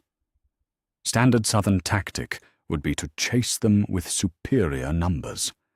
Instead, we let them think they're escaping while we circle around to block their retreat. The maneuver unfolds like a perfectly choreographed dance. Jon's cavalry moves in 3 columns, allowing the northern raiders to slip past while positioning themselves to cut off escape routes. When the trap closes, it does so with surgical precision rather than overwhelming force. The northern commander, a grizzled knight Jon doesn't recognize, realizes his predicament too late. Surrounded on 3 sides with the river at his back, he has no choice but to surrender or die. "Yield!" Jon calls out across the field, his voice carrying clearly in the morning air. "You've fought honorably. No shame in yielding to superior position." It's a departure from typical Lannister practice, where surrender often means death anyway. But something in Jon's tone, in the way he sits his horse like a knight from songs, makes the northern commander consider his options. "And if we yield, what guarantee do we have?" "The word of Jon Snow. You'll be treated according to the laws of war, ransomed if you have family wealth, exchanged if you don't." The name ripples through both armies like a stone thrown in still water. Jon Snow. Ned Stark's bastard son, the boy who disappeared into Lannister halls 15 years ago. Northern eyes stare at him with a mixture of recognition and betrayal, while his own men watch to see how he handles this moment of truth. "Jon Snow died at Casterly Rock," the northern commander says finally. "What rides with the lions now is something else entirely." The words sting, but Jon doesn't flinch. "Perhaps, but I'm still offering you terms that honor your courage." In the end, they yield. Jon keeps his word, treating prisoners with respect that earns grudging approval from both sides. But as his men secure the captives, he catches fragments of their whispered conversations. Golden Wolf, they're calling him. Aye, lion's gold and Stark's teeth. Trained by the enemy to hunt his own pack. The nickname spreads through both armies over the following weeks as Jon's campaign continues. The Golden Wolf, neither fully Lannister nor completely Stark, but something new and dangerous. His tactics prove devastatingly effective against northern forces because he understands how they think, how they move, how they'll react to specific pressures. But success comes at a price that grows heavier with each victory. 3 weeks into the campaign, Jon's scouts bring word that makes his blood run cold. A northern army approaches from the northeast, banners flying that he recognizes from childhood memories. The grey direwolf of House Stark, the silver trout of House Tully, the towers of House Frey, and at their head a young man with auburn hair riding beneath his father's banners. Robb, his brother, the boy who shared his lessons and his meals and his dreams of knighthood. "How many?" Jon asks, though his voice sounds strange to his own ears. 2,000, maybe more. Mix of cavalry and foot. They're moving to relieve the garrison at River Run. Jon studies the map with hands that tremble slightly. Robb's force is larger than his own, but positioned poorly for the terrain they'll need to cross. There are ways to hurt them badly, ways to turn superior numbers into a liability. All he has to do is give the orders. "My lord," Sir Adam prompts gently. "Your instructions?" Jon stares at the map for a long moment, seeing not tactical positions, but memories. Robb teaching him sword forms in Winterfell's yard, Robb defending him against cruel remarks from visiting lords' sons, Robb, always Robb, trying to make his bastard brother feel like he belonged. "We withdraw," Jon says finally. "Our objective was interdiction, not pitched battle. We've accomplished enough here. Sir, with respect, this is an opportunity to inflict serious damage on their main force. And it's also an opportunity to lose half our men against a desperate enemy fighting for their homes." Jon's voice carries final authority. "We withdraw to defensive positions and await reinforcement. The decision saves northern lives, but it doesn't go unnoticed by either side." Jon's own men begin to question whether their commander's northern blood makes him unreliable when facing his birth family. Meanwhile, northern scouts report the strange behavior of the Golden Wolf, how he had them trapped and chose not to spring the snare. That night, Jon sits alone in his command tent, staring at reports that might as well be written in his brother's blood. Every tactical assessment, every strategic recommendation feels like another betrayal of everything he once held dear. He's become expert at destroying the very thing he was born to protect. A knock at his tent flap interrupts his brooding. "Enter." Tyrion Lannister steps inside, travel-stained and weary from the hard ride from Casterly Rock. Jon's surprise must show on his face, because Tyrion grins tiredly. "Father thought you might benefit from counsel, and frankly, I was curious to see the famous Golden Wolf in his natural habitat." "There's nothing natural about any of this." Jon gestures toward the maps and reports scattered across his camp table. "I'm helping plan the destruction of everything my father built, everything he believed in." Tyrion settles into a camp chair and pours himself wine from Jon's personal stock. "And yet you're doing it with remarkable skill. Your reputation precedes you, even in the capital. They're calling you the Lion's secret weapon against Northern rebellion. They can call me whatever they like. It doesn't change what I am. And what are you?" It's the same question Tyrion has posed in various forms over the years, the philosophical puzzle that has no easy answer. But tonight, surrounded by the evidence of his own effectiveness as an enemy of his birth family, Jon thinks he finally understands. "I'm a bridge," he says quietly, "caught between two sides and useful to both, but belonging fully to neither.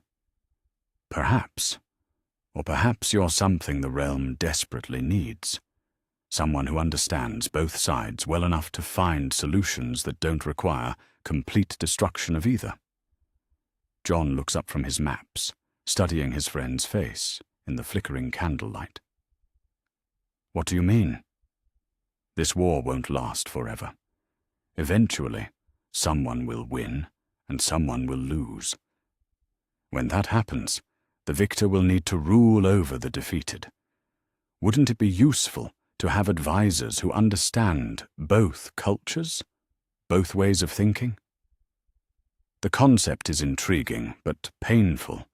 Tyrion is suggesting that Jon's current suffering might serve a higher purpose, that his unique position could help heal the realm after the fighting ends. But that's cold comfort when every day brings new orders to hurt people he should be protecting. The men are starting to question my reliability, Jon admits. Today I had a chance to inflict serious casualties on a northern force and chose not to take it. Because the commander was my brother. Tyrion nods slowly. And your men see that as weakness or divided loyalty? Some do. Others understand that unnecessary bloodshed serves no one's interests. But word will get back to Lord Tywin eventually. It already has. I carry his response. Jon's stomach tightens. Has his moment of mercy doomed him? Will Tywin see his hesitation as proof that he can't be trusted when it matters most? He wants to see you at Harrenhal, immediately. The ride to Harrenhal takes 2 days through countryside scarred by war. Burned villages and abandoned farms bear witness to the cost of the conflict Jon has helped orchestrate. Every blackened field feels like an accusation, every empty house like evidence of his own complicity in the realm's suffering. Harrenhal itself looms like a monument to ancient ambition and hubris, its twisted towers reaching toward grey skies that threaten rain. Tywin has established his headquarters in what was once King Harren's great hall, maps and messengers creating a constant flow of information and orders. "Ah, the Golden Wolf returns," Tywin says without looking up from a dispatch he's reading. "Your campaign has been instructive." Jon stands at attention, uncertain whether he's about to be praised or condemned. "My lord, you've proven that northern tactics can be countered effectively by someone who understands them. You've also proven that sentiment can be a valuable tool when properly applied." Tywin finally looks up, his pale green eyes unreadable. Treating prisoners well encourages others to surrender. Showing mercy to defeated enemies prevents desperate last stands that cost us men. "Yes, my lord. However, your decision to avoid engagement with Stark forces yesterday raises questions about your flexibility when facing family connections."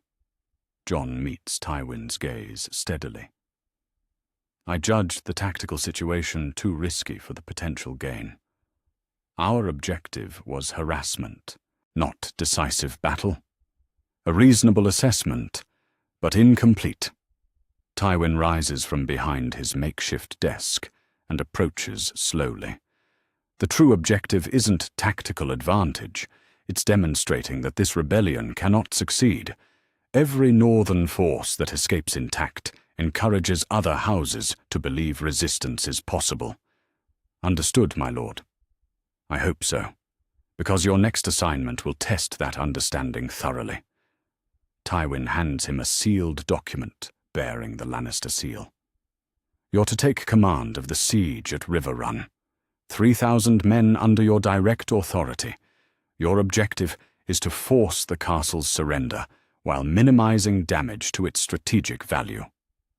The assignment is both promotion and punishment. Command of a major siege represents enormous trust and responsibility. But River Run is the heart of Stark resistance in the Riverlands, defended by men who knew Jon as a child. Every successful assault will require him to order attacks against people who once called him friend. Yes, my lord. I won't disappoint you. See that you don't. The Golden Wolf has earned a fearsome reputation. Time to discover whether that reputation is deserved. Jon rides from Harrenhal carrying orders that will define not just the siege ahead, but his own future within House Lannister. Behind him, Tyrion's words echo with uncomfortable truth. He has become something the realm needs, a bridge between hostile cultures. The question is whether that bridge will survive the weight of what's being built upon it. The siege of River Run awaits, and with it, the greatest test of Jon Snow's carefully constructed identity. At 16 years old, he commands armies and shapes the fate of kingdoms. But the boy who left Winterfell still lives somewhere inside the Golden Wolf, and that boy weeps for every order he's about to give. The dawn breaks grey and ominous over King's Landing, smoke rising from the Blackwater Bay, where Stannis Baratheon's fleet approaches like a forest of masts and sails. From the walls of the Red Keep, Jon Snow studies the enemy formation through a spyglass, his young face grave with the weight of responsibility that has settled on his shoulders. At 16, he commands the reserve forces that will determine whether the capital falls or holds against the Pretender's assault. 200 ships, maybe more, reports Ser Bronn, the sellsword knight who has proven surprisingly competent at reading enemy intentions. They'll try to land at the mudflats and storm the walls.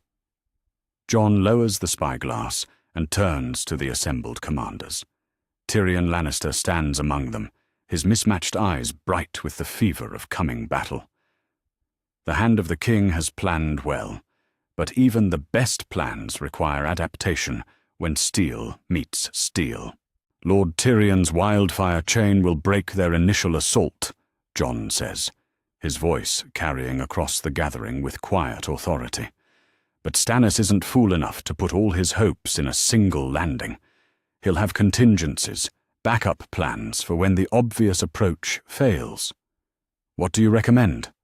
Tyrion asks, genuine interest in his tone. Secondary positions along the riverbank. If I'm right about Stannis's character, he'll try to land troops upriver once the main assault stalls. We need reserves positioned to counter that move. The tactical discussion continues as the enemy fleet draws closer, Jon's insights proving invaluable in understanding how a methodical commander like Stannis might approach the problem of taking a fortified city. But beneath the professional calm, Jon feels the familiar weight of divided loyalties. Stannis is Robert's brother, the rightful king by law, if not by might. Defending King's Landing means protecting the bastard Joffrey's claim to power, yet duty compels him forward. Whatever his personal feelings about legitimacy and justice, thousands of innocent lives depend on the city's defences holding. Sansa Stark is somewhere within these walls, along with countless servants and small folk who have done nothing to deserve the horrors that would follow if the city falls. "Signal the fleet," Tyrion commands. "It's time to light the bay." The wildfire explosion that follows illuminates the morning sky like a second sun, green flames consuming dozens of Stannis' ships in moments of terrible beauty. Even from the walls, the heat can be felt like the breath of dragons returned to the world. Men scream and die in emerald fire, while others leap into dark waters that offer no salvation. But Jon's attention is already shifting to the secondary threats he predicted. "There," he says, pointing toward the riverbank north of the main conflagration. Longboats making for the shore. Stannis is adapting faster than expected. Within minutes, Jon is leading 500 hand-picked men toward the threatened landing site. His armor bears the Lannister lion, but his tactical thinking comes straight from northern military tradition. Hit hard, move fast, deny the enemy time to establish secure positions. The fighting along the muddy shoreline proves brutal and chaotic. Stannis' men are desperate, their ships burning behind them, while steel-armored soldiers wade through knee-deep water to reach solid ground. Jon's cavalry strikes them while they're still struggling with treacherous footing, but the enemy's discipline holds despite the disadvantage. "Form ranks!" Jon shouts over the clash of weapons and screaming of wounded men. "Don't let them group together!" His sword finds enemy flesh again and again, years of training with the finest masters at arms in the Westerlands, serving him well in the deadly dance of real combat. But this isn't practice or war games. Every man he cuts down is someone's son. someone's father, someone fighting for what he believes is right. A spear thrust barely misses his head as Jon wheels his destrier around a cluster of enemy soldiers. The weapon's point scrapes against his helm with a sound like fingernails on slate. His counterstrike takes the spearman in the chest, punching through mail and leather to find the soft flesh beneath. "My lord!" Sir Garrett's warning comes just in time. Jon ducks as an enemy knight's sword whistles through the space his head occupied moments before. The returned stroke opens the man's throat in a spray of crimson that spatters across Jon's golden surcoat. The battle continues for what feels like hours, but probably lasts only minutes. When the last of Stannis' landing party either falls or flees back to their boats, Jon finds himself standing in mud turned red with blood, his sword dripping and his breath coming in harsh gasps. "Well fought, lad," Sir Garrett says approvingly. "You've got a gift for this."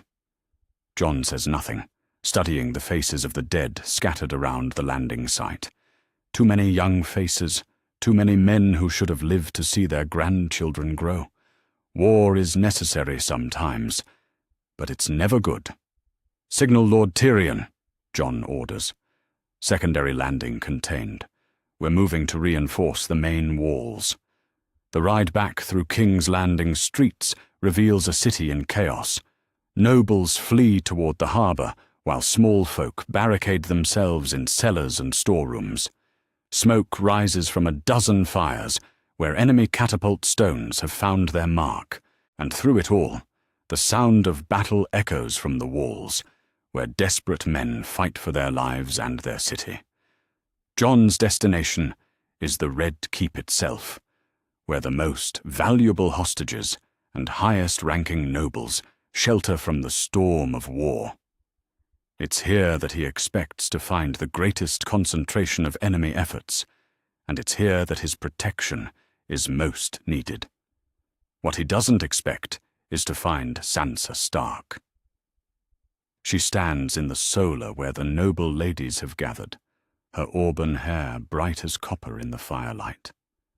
At 13, she has grown tall and graceful, inheriting her mother's beauty, along with the stark grey eyes that mark her northern heritage. When she sees Jon enter the chamber, her face goes white as fresh snow. "Jon," the word comes out as barely a whisper. "Jon, is that really you?" The reunion hits Jon like a physical blow. This is his sister, the little girl who used to beg him to tell her stories about knights and dragons. Now she stands in enemy territory, a hostage whose fate depends on the very people Jon serves. "Hello, Sansa." His voice is carefully controlled, aware that every word is being overheard by women who serve as Cersei's eyes and ears. "Are you well?" Yes, I'm well." Her eyes take in his armor, the golden lion emblazoned on his surcoat, the sword at his side still stained with enemy blood. "You're with them. You're fighting for them." The accusation in her voice cuts deeper than any blade. Jon sees the confusion and betrayal in her expression, the struggle to reconcile the brother she remembers with the enemy knight standing before her.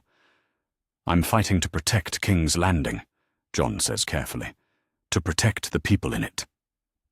Before Sansa can respond, the Solar's windows rattle with the impact of catapult stones against the keep's outer walls. Enemy soldiers have somehow scaled the defences and are fighting their way through the castle's lower levels. The sound of steel on steel echoes through corridors that should have been safe from battle. "Everyone stay calm," Jon commands, though he's already moving toward the door. "Bar this room behind me. Don't open it for anyone except—" The door explodes inward as 3 men in Baratheon colours force their way through. The leader, a bearded sergeant with blood on his blade, takes in the room full of noble ladies with the calculation of a man pricing livestock. Well, look what we've found. King Joffrey's prizes, all gathered in one place." Jon's sword clears its sheath with deadly smoothness. You'll go no further. The sergeant's attention focuses on him with predatory interest. Golden armor, lion on the chest. One of Joffrey's pet lords, are you? This should be enjoyable. The fight that follows is fast and vicious. The sergeant is skilled, but Jon has advantages beyond mere training. He knows these corridors, understands the room's layout, and most importantly, he's fighting to protect someone he loves rather than simply following orders. His blade takes the first soldier in the side, sliding between ribs to find the heart. The second man dies when Jon's pommel strike crushes his temple. The sergeant himself proves more challenging, his experience showing in every parry and riposte. You fight well for a pampered lordling, the man grunts as their blades lock near the hilts. I had good teachers. Jon breaks the lock with a sudden shift of weight, his sword opening the sergeant's throat before the man can recover. Silence falls over the Solar, broken only by the distant sounds of continued fighting elsewhere in the keep. The noble ladies stare at Jon with expressions ranging from gratitude to terror, unsure whether they've been rescued or simply acquired a new captor. Is anyone hurt? Jon asks, though his attention remains fixed on Sansa. No, she says quietly. We're all fine. Thank you. The formal tone cuts deeper than any blade. This is what he's become in her eyes. A stranger wearing familiar features, someone who might protect her, but can never again be the brother she remembered. The fighting will continue for a while, Jon says to the room in general. Stay here, keep the door barred. I'll post guards outside when I can. Jon, wait! Sansa's voice stops him at the door. Before you go, is it true? About father? The question hangs in the air like an executioner's axe. Jon meets her eyes and sees a desperate hope that maybe the stories are wrong. Maybe Ned Stark still lives somewhere in the world. Yes, he says quietly. It's true. I'm sorry. The light that dies in her eyes is worse than any wound he's suffered in battle. Sansa turns away from him, her shoulders shaking with grief. She's too well trained to express publicly. Jon wants to comfort her, to offer some word or gesture that might bridge the gulf between them. But there are no words for what he's become, no gestures that can undo 15 years of separation and betrayal. I'll keep you safe, he promises instead. Whatever else happens, I'll keep you safe. She doesn't respond, doesn't turn back to look at him. Jon leaves the Solar with her silence ringing in his ears like a funeral bell. The battle for King's Landing continues through the afternoon and into early evening. Jon fights in a dozen different engagements, his tactical skills and personal courage proving crucial in plugging gaps in the city's defenses. By the time Stannis' forces finally retreat to their remaining ships, the Golden Wolf has become a legend among both common soldiers and noble commanders. 20 men, maybe more, reports one of Jon's sergeants as they survey the day's carnage. All dead by your sword, my lord. Never seen anything like it. Jon says nothing, staring out at the bay where enemy ships burn like fallen stars. Victory tastes like ashes in his mouth. Too many good men have died today, on both sides of a conflict that should never have been necessary. Lord Tyrion wants to see you, another messenger reports. In his chambers. He says it's urgent. Jon finds Tyrion in his Solar, bandages covering burns sustained during the wildfire assault. Despite his injuries, the hand's eyes gleam with satisfaction, and something that might be pride. The Golden Wolf claims another victory, Tyrion says without preamble. Your defense of the landing sites broke Stannis' backup plan. Without those additional troops, his assault on the walls never had a chance.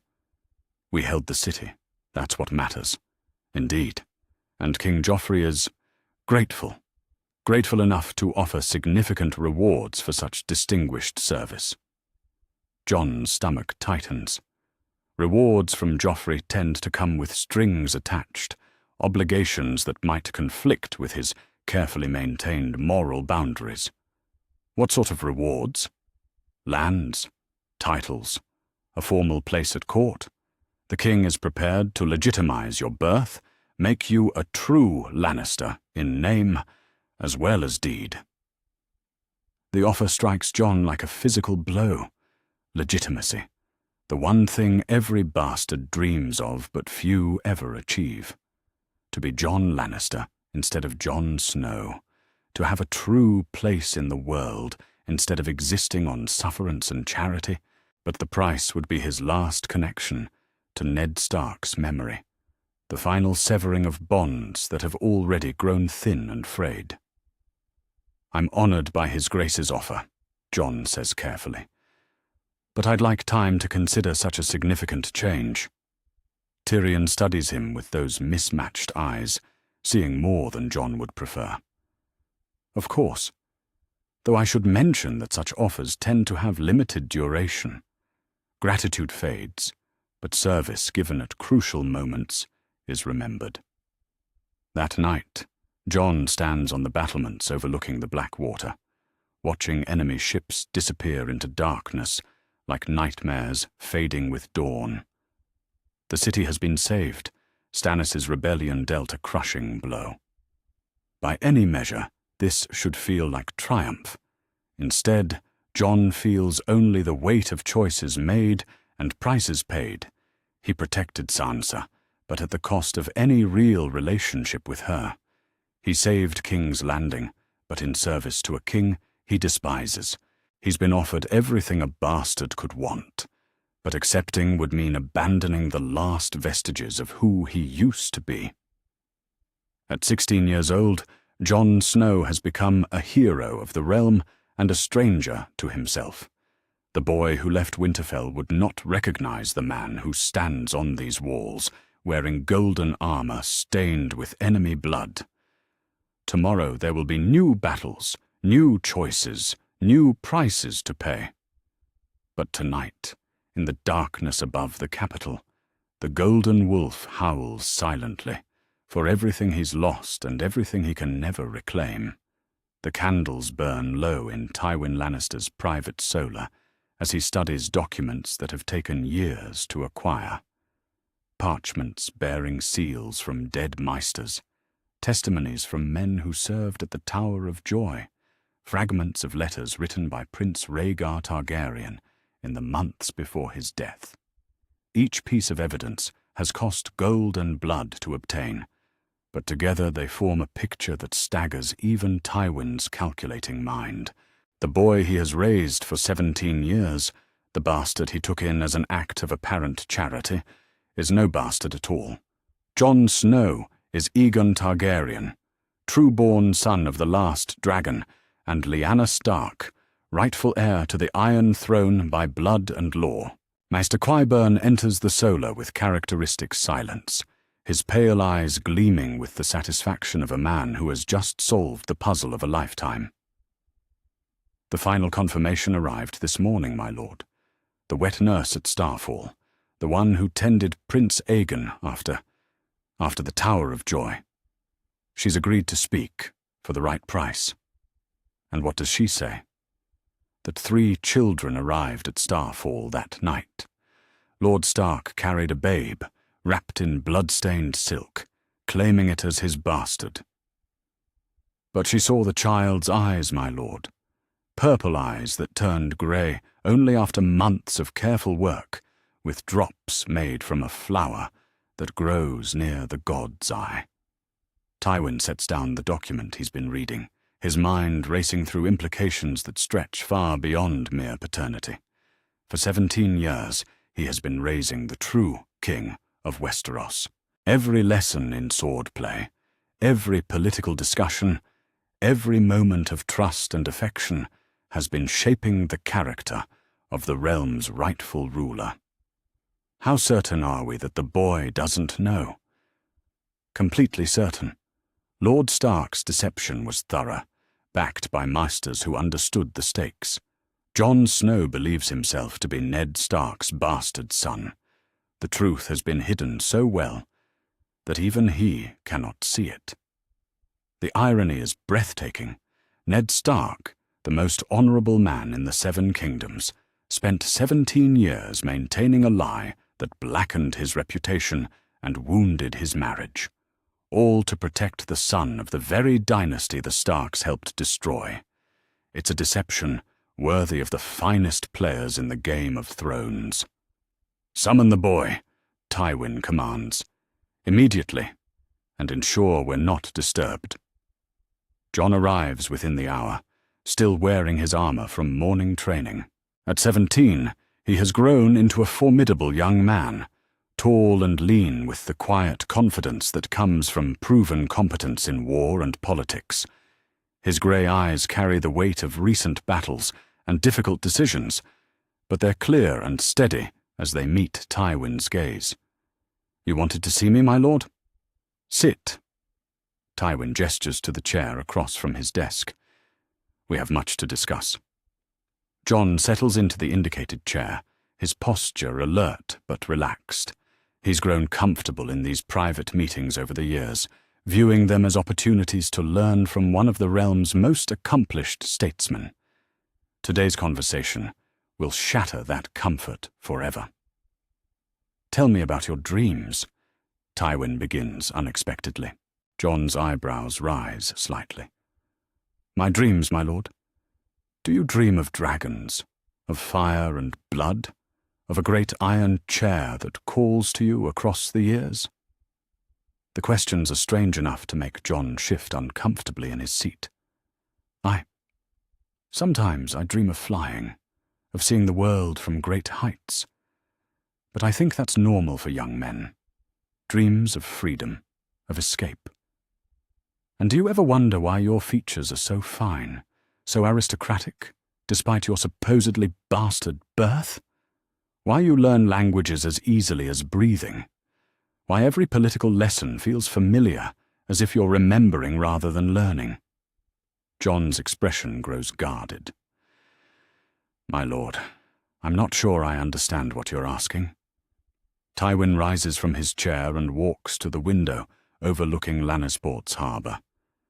The setting sun paints the sky in shades of gold and crimson, colours that have defined his house for 1,000 years. But those colours may soon be replaced by others far more ancient and terrible. What I'm asking, Jon Snow, is whether you've ever questioned the story of your birth. Whether you've ever wondered why Ned Stark would claim a bastard at such cost to his honour and his marriage. "Lord Stark loved me," Jon says carefully. "That's enough. That's always been enough." Love, yes. But love for whom? For his bastard son, or for his sister's true-born child? The words hang in the air like poison, seeping into Jon's consciousness despite his efforts to reject them. His face goes pale, his hands gripping the arms of his chair as if the world has started to tilt beneath him. That's impossible. My mother was some common woman, a fisherman's daughter or a tavern wench. Lord Stark told me. Lord Stark told you what was necessary to keep you alive. Tywin turns back to face him, his pale green eyes boring into Jon's grey ones. The truth is far more dangerous and far more magnificent than any story he could have invented. Tywin returns to his desk and pulls out a leather portfolio filled with documents. One by one he spreads them across the oak surface like evidence in a trial. Birth records from Starfall, testimony from servants at the Tower of Joy, letters written by Prince Rhaegar in the months before his death. Your mother was Lyanna Stark, daughter of Lord Rickard and sister to Ned. Your father was Prince Rhaegar Targaryen, heir to the Iron Throne and greatest knight of his generation. Tywin's voice is matter-of-fact, as if he's discussing the weather, rather than overturning Jon's entire understanding of himself. No. The word comes out strangled, barely audible, No, that can't be true. Every document here supports this conclusion. Your birth at the Tower of Joy, Lyanna's death in childbirth, Ned Stark's promise to protect you, even at the cost of his own reputation. Jon stares at the papers as if they might burst into flames. His breathing grows ragged, his face cycling through expressions of disbelief, rage, and something that might be grief. If this is true, if what you're saying is true, then I'm Aegon Targaryen, sixth of his name, rightful king of the Andals, the Rhoynar, and the First Men, Lord of the Seven Kingdoms and Protector of the Realm. The titles fall like hammer blows, each one driving home the magnitude of what Tywin has revealed. Jon Snow, bastard of Winterfell, ward of Casterly Rock, is actually the rightful king of Westeros. The irony would be amusing if it weren't so devastating. Jon rises from his chair so suddenly that it topples backward, clattering against the stone floor. He begins to pace like a caged wolf, his hands running through his dark hair as he struggles to process information that contradicts everything he's ever believed about himself. This is madness, pure madness. Even if it's true, even if every word is accurate, what does it matter? The Targaryens are finished, dead or exiled. Their dynasty ended at the Trident. Did it? Tywin's smile is sharp as a blade. You're alive. You're here. You've been trained by the finest masters in the realm, educated in politics and warfare, shaped into exactly the sort of king the realm needs. The Targaryen dynasty ended 17 years ago, but it can begin again tomorrow. I don't want it. Jon's voice cracks with emotion. I don't want a crown I never knew existed. I don't want to be a dragon. I want to be, what? A bastard? A ward dependent on others' charity? A lie told to protect a truth too dangerous to acknowledge. The cruelty of Tywin's words cuts deep, but they also carry uncomfortable accuracy. What does Jon Snow want to be, if not what he's always believed himself to be? I want to be someone who earns his place in the world. Someone whose worth isn't determined by accidents of birth. Noble sentiments, but the world doesn't care about your preferences. Blood is blood, birth is birth, and duty is duty. You are what you are, regardless of how you feel about it. Jon stops pacing and turns to face Tywin with eyes that burn like grey fire. And what exactly am I, according to you? Your puppet? Your tool for reshaping the realm according to Lannister interests? You're the solution to a problem that has plagued Westeros for a generation. Joffrey is a monster who grows more unstable with each passing day. The realm bleeds from constant war and rebellion. The great houses tear each other apart, while greater threats gather in the shadows. Tywin approaches Jon slowly, like a hunter stalking wounded prey. You've seen what I've seen. The reports from beyond the wall, the strange lights in the sky, the old powers stirring. The realm needs strong leadership, and you've been trained to provide it. Trained by the enemies of my house, raised by the people who helped destroy my father's dynasty, raised by pragmatists who understand that the past matters less than the future. Do you think it's coincidence that you've excelled at every task I've given you? That soldiers follow you willingly? That your tactical insights prove invaluable? You were born for this, Aegon. Every fibre of your being calls out for command. The name falls between them like a stone into still water, sending ripples through Jon's carefully constructed sense of self. Aegon, not Jon Snow, bastard of Winterfell, but Aegon Targaryen, Prince of Dragonfire. I won't take it, Jon says finally. I won't claim a throne built on the bones of innocence. I won't become another conqueror, dragging the realm through blood and fire. Then don't be a conqueror. Be a king. There's a difference. Tywin moves to a side table where wine and cups wait. He pours 2 goblets of Dornish red, offering one to Jon with a gesture that somehow manages to be both respectful and commanding. Consider what you could accomplish. The North's honor wedded to the Targaryen's strength. Justice tempered with mercy. Law balanced with wisdom. You could heal the wounds that have festered for a generation. Jon takes the cup but doesn't drink, staring into the wine as if it might hold answers to questions he's afraid to ask. The realm would never accept a Targaryen restoration. Too many people remember the Mad King, remember what dragon rule meant. The realm will accept whatever provides stability and prosperity. They care less about the name on the throne than about the competence of the man sitting on it. Tywin sips his wine, his eyes never leaving Jon's face. Besides, you wouldn't rule alone. This arrangement benefits House Lannister as much as House Targaryen. Arrangement? An alliance. A partnership between dragon and lion that could last for generations. Your claim legitimizes our actions. Our resources support your restoration. Together we could build something greater than either house could accomplish alone. Jon finally takes a sip of wine, the alcohol burning his throat like liquid fire.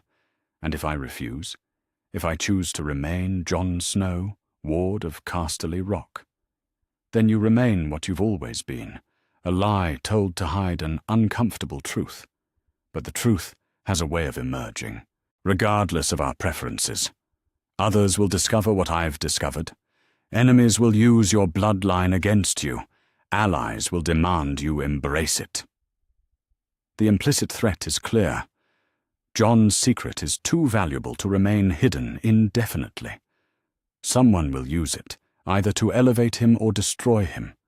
The only question is whether he'll have any control over how it's revealed. I need time, Jon says eventually. Time to think, to process what you've told me. Of course, but understand that time is a luxury we may not have for long. Events are moving quickly, and opportunities lost may never return. Jon sets down his cup and moves toward the door, then stops with his hand on the latch. If what you say is true, if I really am Aegon Targaryen, then what happened to the real Jon Snow, the bastard son Ned Stark was supposed to have? Perhaps he never existed. Perhaps he was always you, wearing a name that protected you from those who would kill princes but spare bastards. The answer satisfies no one, least of all Jon himself. He leaves Tywin's solar-carrying knowledge that weighs more than crown and scepter combined. In the corridors of Casterly Rock, servants bow as he passes, but their deference feels different now. Do they see Jon Snow, bastard ward? Or do they somehow sense the dragon that has always hidden beneath the wolf? That night, Jon stands on his chamber balcony, staring north toward lands he hasn't seen in 17 years. Somewhere beyond the horizon lies Winterfell, where Ned Stark once told comfortable lies to protect an uncomfortable truth, where a bastard boy learned to dream of honor and justice while carrying the blood of kings. The revelation has shattered everything Jon thought he knew about himself, but it has also illuminated patterns he never noticed before. His easy mastery of languages, his instinctive understanding of political maneuvering, his ability to inspire loyalty in soldiers who should have seen him as nothing more than a bastard ward. Dragon's blood. The blood of Aegon the Conqueror, of kings and queens who ruled through fire and majesty. It explains so much while demanding everything in return. Jon Snow is 17 years old, and he has just discovered that his entire life has been a lie told in service to a greater truth. The boy who dreamed of earning his place in the world has learned that he was born to a place higher than any he could have imagined. The question now is whether he has the courage to claim it, and the wisdom to wield it without becoming the very thing he's spent his life opposing. In the distance, a wolf howls, but Jon finds himself listening for the sound of wings that might never come. Tomorrow he will give Tywin his answer. Tonight he mourns the death of Jon Snow and fears the birth of Aegon Targaryen, sixth of his name, the dragon who never knew he had wings. The private chambers beneath Casterly Rock have been transformed into something resembling a royal academy, filled with histories and genealogies that trace bloodlines back to old Valyria. Jon stands before a massive tapestry depicting the Targaryen conquest, his grey eyes studying the dragons that once ruled the skies above Westeros.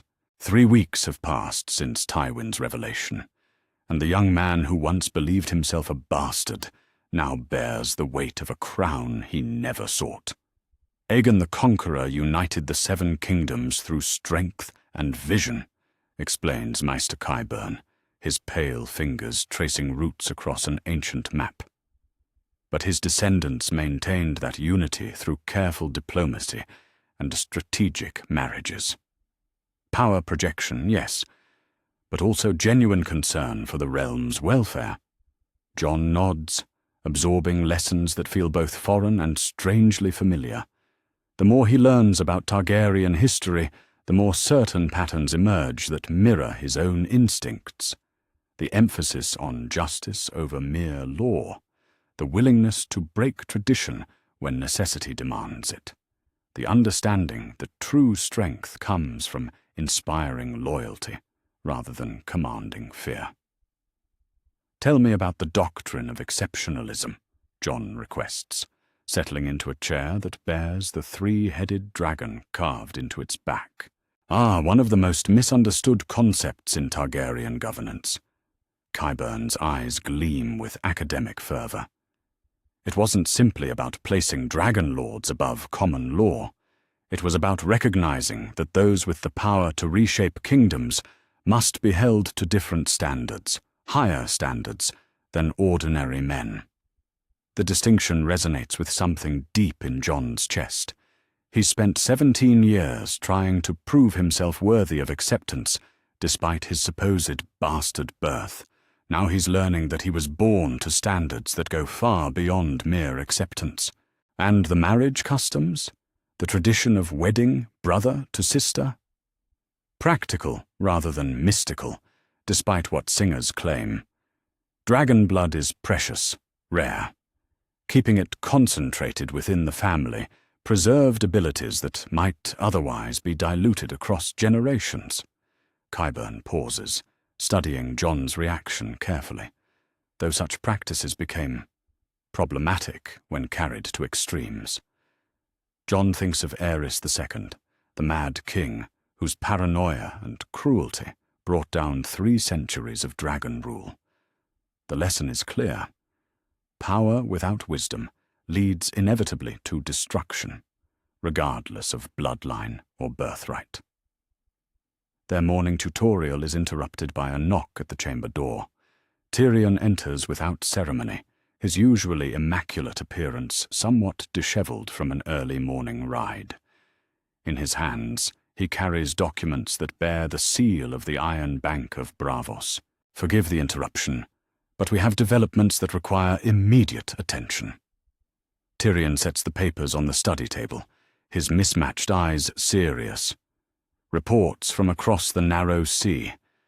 The Targaryen girl has acquired quite a following. Jon's stomach tightens. Daenerys Stormborn, the last acknowledged dragon aside from himself. For weeks, he's known that eventually their paths would cross, that 2 claimants to the same throne cannot coexist indefinitely. What sort of following? 3 dragons, an army of Unsullied, Dothraki horsemen who worship her as their Khaleesi. She's conquered Slaver's Bay and seems intent on eventually crossing the sea to reclaim her birthright. The news hits Jon like cold water. Dragons, actual dragons, breathing fire and soaring through foreign skies. The girl he's only heard about in whispered reports has somehow accomplished what the Targaryens of Westeros believed impossible. How long before she arrives? Years, possibly. Consolidating control over Essos will take time, but eventually. Tyrion spreads his hands in a gesture of inevitable conclusion. Jon studies the reports, noting the careful intelligence gathering that has gone into compiling these assessments. Tywin's network reaches far beyond Westeros, tracking potential threats and opportunities across the known world. She doesn't know about me, Jon says finally. In her mind, she's the last Targaryen, the rightful queen returning to claim her father's throne. Precisely, which creates both opportunity and crisis. Two dragons make for a stronger claim than one, but only if they're flying in the same direction. The metaphor is apt. Dragons are magnificent creatures, but territorial ones. The question is whether Jon and Daenerys can find common ground, or whether their meeting will result in fire and blood that tears the realm apart. We need to prepare for multiple scenarios, Jon decides. Alliance, competition, or conflict. Each requires different strategies, different preparations. Tyrion nods approvingly. Spoken like a king already. Very well. Let's examine each possibility. The planning session that follows stretches through most of the day, covering everything from diplomatic overtures to military contingencies. Jon finds himself thinking strategically about challenges that won't arise for years, his mind naturally adapting to the long-term perspective that kingship demands. But it's during the evening meal that more immediate concerns make themselves known. Sansa enters the great hall wearing a gown of blue silk that complements her auburn hair, her bearing graceful despite the tension that has existed between them since their reunion during the Battle of Blackwater. She takes her place at the high table with careful composure, acknowledging Jon with a nod that carries more warmth than their previous encounters. "My lady," Jon says formally, rising to assist with her chair. "Thank you." Her voice is softer than usual, less guarded. "I heard you've been spending considerable time in study lately."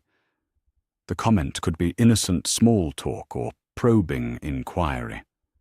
At court, especially this court, the distinction often matters less than the perception. "History has much to teach those willing to learn," Jon replies carefully. "Indeed, though I've found that some histories are more instructive than others." Their conversation continues through multiple courses, touching on everything from poetry to politics, while carefully avoiding the subjects that matter most. But Jon notices subtle changes in Sansa's demeanor, hints that she's beginning to see him as something other than an enemy wearing familiar features. After the meal, she approaches him privately, as the hall empties of other diners. "Walk with me? The gardens are lovely by moonlight." The request surprises him, but Jon agrees. They make their way through corridors lined with portraits of dead Lannisters, their footsteps echoing softly against marble floors. The castle's gardens prove as beautiful as promised, silver moonlight illuminating flower beds that bloom despite the approaching winter. "I owe you an apology," Sansa says without preamble, as they walk beside a fountain carved in the shape of roaring lions. "For what?" "For treating you as a stranger. For letting politics and pain override the fact that you're still Jon. Still the brother who used to tell me stories about knights and dragons." The word dragons hits him like an arrow finding its mark, but Jon maintains his composure. "Much has changed since those days." "Yes, but perhaps not everything." She stops walking and turns to face him, her blue eyes reflecting the fountain's shifting water. "You saved my life during the battle. You protected me when you had every reason to consider me an enemy. That speaks to character, that hasn't changed. The conversation feels dangerous, loaded with implications that could destroy carefully maintained secrets. But it also offers something Jon has craved since their reunion: the possibility of genuine connection with the family he's lost. "I couldn't let harm come to you. Politics be damned. He struggles for words that express truth without revealing too much. "You're important to me. You always have been. Even though I'm a stark hostage in enemy hands. Especially then." They continue walking in comfortable silence, both lost in thoughts too complex for easy conversation. Jon finds himself studying Sansa's profile, noting how she's grown from the girl he remembered into a young woman of considerable poise and intelligence. Her time at court has taught her things that Winterfell never could, lessons in survival that complement the honor their father instilled. "There are rumors about you," she says eventually, whispers among the servants and guards. Jon's blood chills.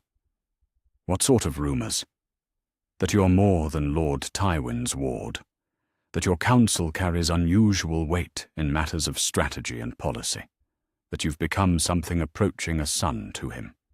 The assessment is accurate in ways that Sansa can't fully comprehend.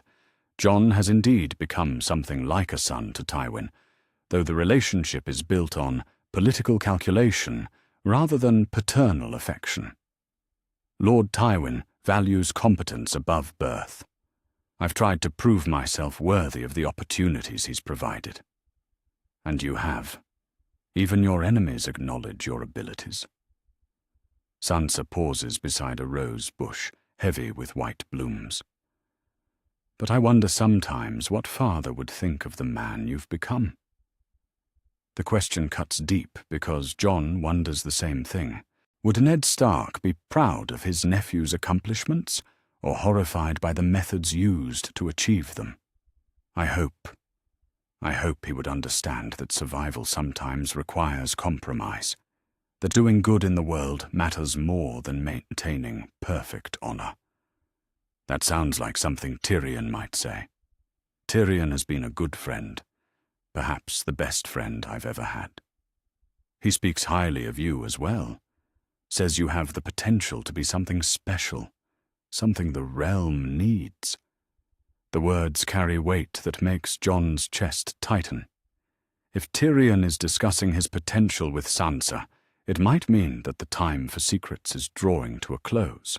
The realm needs many things: peace, justice, competent leadership. Whether I can provide any of those remains to be seen.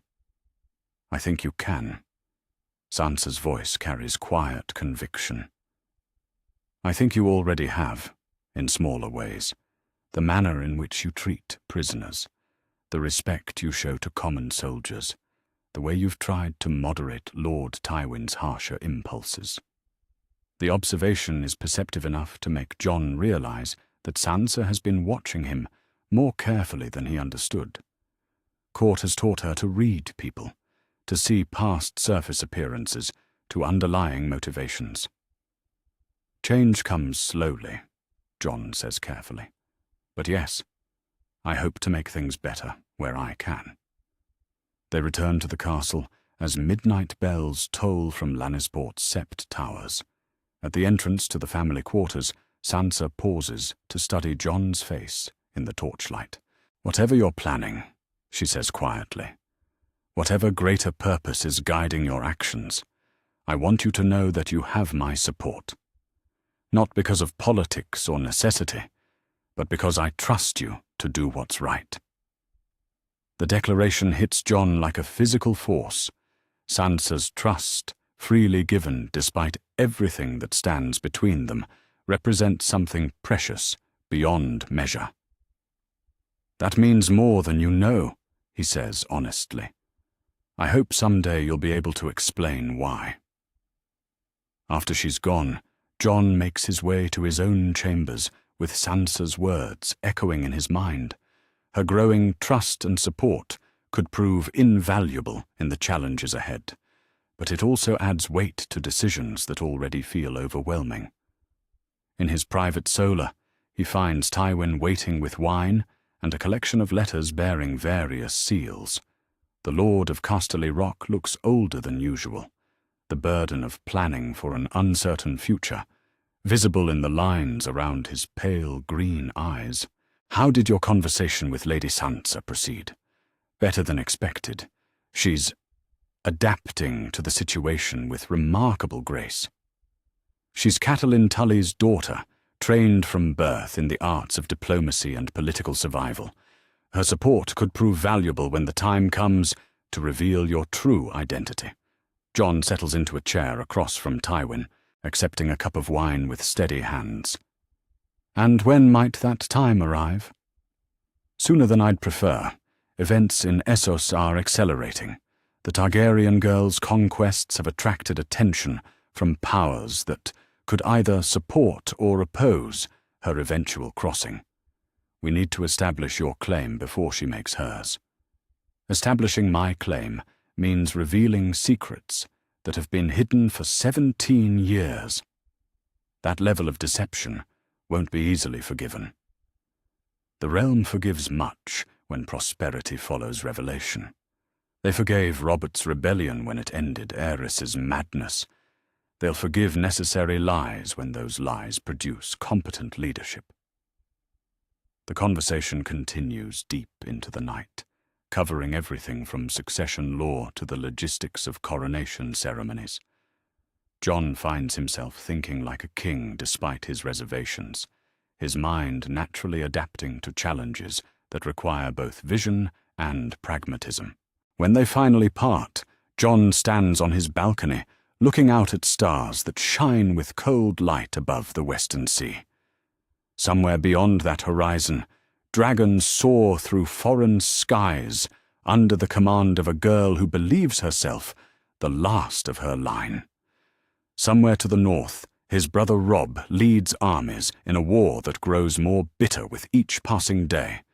And here, in the golden halls of Casterly Rock, a bastard who was never really a bastard prepares to claim a throne he was born to inherit. Jon Snow is 17 years old, and he's beginning to understand that some destinies can't be escaped, only embraced with whatever wisdom and courage one can muster. The boy who once dreamed of earning his place in the world has learned that he was born to the highest place of all. Now he must prove himself worthy of it, not through bloodline or birthright, but through the choices he makes and the leader he becomes. Tomorrow there will be new lessons, new plans, new steps toward a future that grows clearer with each passing day. But tonight, under stars that have witnessed the rise and fall of dynasties, Jon Snow allows himself to imagine what it might mean to be King Aegon Targaryen, 6th of his name. The dragon stirs within him, testing wings that have been hidden too long beneath a wolf's grey coat. The letter that arrives at Casterly Rock on a grey autumn morning carries news that turns Jon's blood to ice in his veins. Sealed with the twin towers of House Frey, it contains details of a plan so monstrous, so fundamentally evil, that for a moment Jon cannot process what he's reading. Walder Frey, in coordination with Rose Bolton and Tywin Lannister, intends to violate the most sacred law of hospitality known to gods and men. The Red Wedding? The slaughter of guests beneath the protection of bread and salt? Jon's hands shake as he reads the operational details, the careful timing, the coordination required to murder an entire northern army along with its leadership. His brother Robb, trusting and honorable, walks unknowingly into a trap that will destroy not just him, but the cause he represents. "This is madness," Jon whispers to himself, alone in his chambers as dawn light filters through tall windows. "This will damn us all." But even as horror fills his heart, his mind begins working through possibilities. Warning Robb directly would expose his own position and likely doom any chance of future intervention. But perhaps there are other ways, subtler methods, that might give his brother a fighting chance without revealing the source of intelligence. The hours that follow are a careful dance of deception and desperate planning. Jon sends messages through channels that cannot be traced back to Casterly Rock, coded warnings that speak of unspecified dangers and the wisdom of caution. To Maester Luwin at Winterfell, he sends word of strange movements among northern houses, suggesting increased vigilance. To trusted merchants who travel the King's Road, he provides gold to spread rumors of Frey treachery. But his most direct intervention comes through a network he's spent months cultivating among the castle's servants and guards. Men and women whose loyalty he's earned through fair treatment and genuine concern for their welfare. "I need a message delivered," Jon tells Sir Garrett privately, his voice low with urgency. "To the Northern Army. But it cannot be traced back to us." The grizzled knight studies Jon's face, seeing something there that makes him not without question. What sort of message? A warning. Vague enough to maintain deniability, specific enough to save lives. Jon hands over a carefully crafted letter that speaks of potential danger at the wedding feast, without naming sources or revealing specific plans. And if they ask where this came from, tell them a northern merchant heard rumors from Frey's servants. Make it believable but untraceable. Sir Garrett departs on his mission within the hour, riding hard toward the Riverlands, where armies gather for what should be a celebration, but will instead become a slaughter.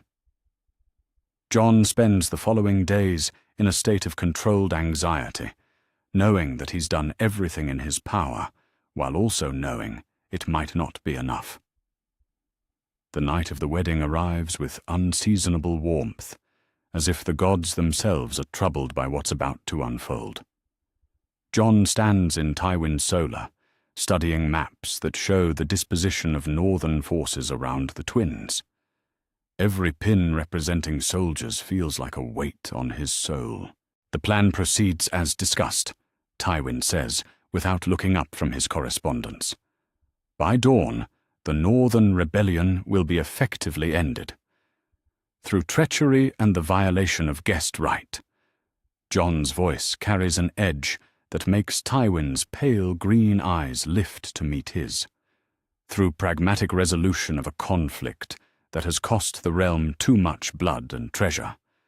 Sometimes unpleasant methods serve necessary ends." And the precedent this sets? The message it sends about the worth of oaths and the sanctity of hospitality? How many lords will trust each other's word after tonight? Tywin sets down his quill and studies Jon with calculating attention. "You disapprove of tonight's work." "I find it monstrous." Necessary, perhaps, from a purely strategic standpoint, but monstrous nonetheless. "And yet you've done nothing to prevent it." The words hit like a dagger between the ribs. Jon has done something, of course, but admitting as much would reveal the careful game he's been playing. Instead, he meets Tywin's gaze steadily. "I've given my word to serve House Lannister's interests, but I reserve the right to express moral objections to methods that violate fundamental principles of honor." "How very noble of you. Let's see if your nobility survives the reports that arrive tomorrow." The reports, when they come, tell a story that's both better and worse than Jon dared hope. The Red Wedding proceeded largely as planned, with Walder Frey springing his trap during the feast. But something went wrong. Some element of the plan failed or was disrupted. Catelyn Stark is dead, murdered, along with dozens of northern lords and soldiers. But Robb himself escaped, wounded but alive, along with a significant portion of his army. The Blackfish vanished in the confusion. Several key northern houses that should have been eliminated, maintain their leadership intact. Interesting, Tywin muses as he reads the detailed reports from his agents. It seems the Starks had some advance warning, not enough to avoid the trap entirely, but sufficient to limit its effectiveness. Jon forces his expression to remain neutral, despite the relief flooding through him. Perhaps they're not as naive as we assumed. Perhaps. Or perhaps someone provided information they shouldn't have had access to.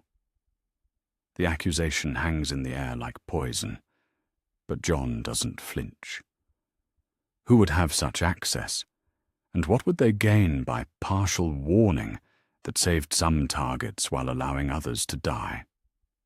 It's a good question, one that Tywin clearly doesn't have a satisfactory answer for.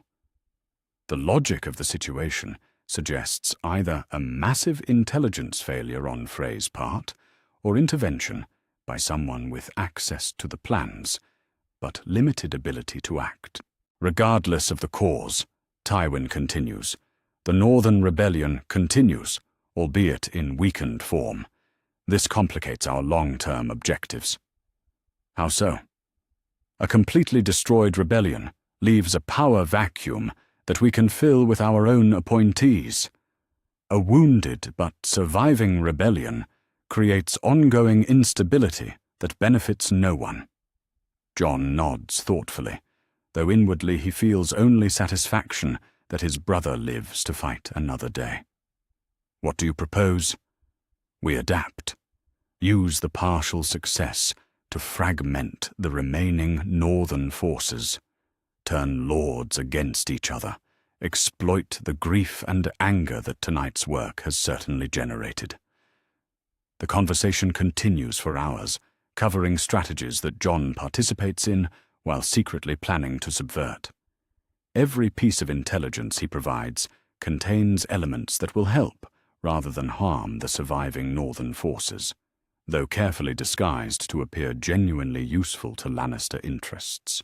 It's a dangerous game, one that grows more complex with each passing day. But the alternative is to stand by while his family is systematically destroyed, and that price is too high to pay, regardless of the consequences. 3 days after the Red Wedding, Jon receives a message that makes his heart race with both joy and terror. Delivered by a merchant who claims no knowledge of its origin, it bears no seal or signature, but is written in a hand he recognizes despite years of separation. Arya. His little sister, alive and apparently free, despite being in King's Landing when last he heard. The message is brief and cryptic, but it speaks of wolves still running free and winter coming for those who would hunt them. She knows. Somehow, impossibly, Arya has learned that Jon is alive and in Lannister service. The implications are staggering and dangerous beyond measure. That night, Jon meets with Tyrion in the castle's Godswood, a place where even Tywin's spies hesitate to eavesdrop. The ancient trees stand like silent witnesses as Jon shares his growing dilemma with the one person whose counsel he trusts above all others. She reached out to you, Tyrion says, after hearing the details. Your sister, trying to re-establish contact despite the obvious risks. It could be a trap, a test to see if I'll respond, if I'll reveal sympathies that compromise my position here. Could be, but you don't think so. Jon shakes his head. Arya was always too direct for elaborate deceptions. If she's alive and free, she's probably planning something desperate and dangerous. Like trying to rescue the brother she thinks is a prisoner of his own loyalties? The assessment hits closer to truth than Jon is comfortable acknowledging. From Arya's perspective, he must appear to be a victim of circumstances beyond his control, trapped in enemy service, but retaining enough of his essential nature to merit salvation. I need to respond, Jon says finally.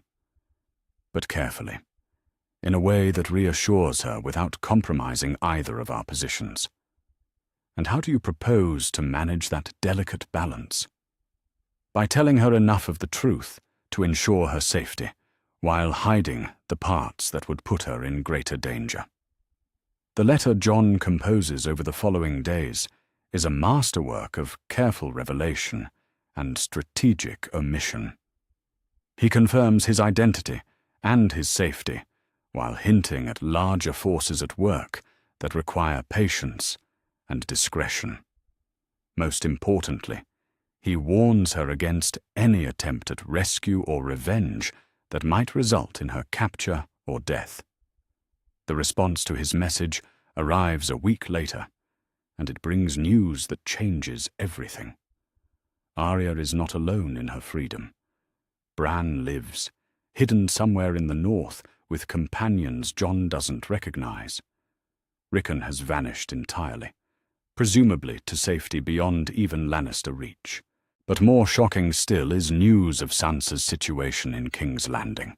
According to Arya, their sister has been secretly communicating with northern loyalists, using her position at court to gather intelligence and pass messages. The girl Jon has been trying to protect is apparently protecting others in turn. Your family is more resilient than anyone anticipated, Tyrion observes when Jon shares what he can of this intelligence. The Red Wedding was supposed to break northern resistance, but it seems to have scattered it in ways that make it harder to track and eliminate. Good, Jon says with more vehemence than he's shown in weeks. Let them scatter. Let them survive. The North remembers, and what it remembers, it eventually avenges. Careful, Tyrion warns gently. Such sentiments, however justified, could prove dangerous if overheard by the wrong ears. The warning is apt. Jon's position depends on maintaining the facade of loyalty to House Lannister, even as he works to subvert their objectives. The balance grows more precarious with each passing day, but the alternative is to abandon the only family he's ever truly known to forces beyond his ability to influence. That night, Jon stands on his chamber balcony, looking north toward lands hidden by distance and darkness. His brother Robb lives, wounded but unbroken. His sisters survive, scattered but free. The pack endures, even if it no longer runs together through familiar woods. The Red Wedding was meant to end the Northern Rebellion, but Jon's intervention has ensured it will continue in new and unexpected forms. Whether that intervention will ultimately prove wise or disastrous remains to be seen, but he cannot regret choosing family over politics when the stakes were life and death. Tomorrow there will be new challenges, new tests of his divided loyalties. Tywin grows increasingly suspicious of the intelligence failures that seem to plague operations against northern targets. Sansa continues her own dangerous game in the capital, and somewhere in the shadows, Arya plots with the focused intensity of a direwolf stalking prey. Jon Snow is 17 years old, and he's learning that protecting the people you love sometimes requires becoming someone they might not recognize. The boy who left Winterfell dreamed of honor and glory. The man he's becoming understands that true honor sometimes wears the mask of betrayal. The Red Wedding cast long shadows across the realm, but those shadows also provide cover for wolves who know how to hunt in darkness. The game continues, more complex and dangerous than ever, but the pack endures. Winter is still coming, and when it arrives, the North will remember who stood with them and who stood against them in their darkest hour. The great hall of Dragonstone echoes with the beating of wings that have not been heard in Westeros for more than a century. 3 dragons circle the ancient Targaryen stronghold like living shadows against the storm clouds gathering over Blackwater Bay. On the throne, carved from dragonstone, sits a young woman with silver-gold hair and violet eyes that burn with the fire of old Valyria. Daenerys Stormborn has come home. Jon Snow stands before the Dragon Queen, wearing neither Lannister gold nor Stark grey, but simple black leather that bears no house sigil. At 18 years old, he has grown into the bearing of kings, his grey eyes steady as they meet the violet gaze that has conquered half the known world. Behind him, an unprecedented gathering fills the hall. Tyrion Lannister, representing his father's interests, surviving northern lords who answered Jon's secret summons, and Sansa Stark, whose presence legitimizes what is about to unfold. "You claim to be my nephew," Daenerys says, her voice carrying the authority of someone accustomed to absolute obedience. "The son of my brother Rhaegar and Lyanna Stark, but I see no dragons following you, no armies proclaiming your birthright." "No," Jon agrees quietly. "I see only a young woman who believes herself the last dragon, when in truth there have been two of us all along." The words ripple through the assembled lords like wind across water. Northern voices murmur in recognition of truths long hidden, while Dothraki bloodriders shift restlessly at the implied challenge to their Khaleesi's supremacy.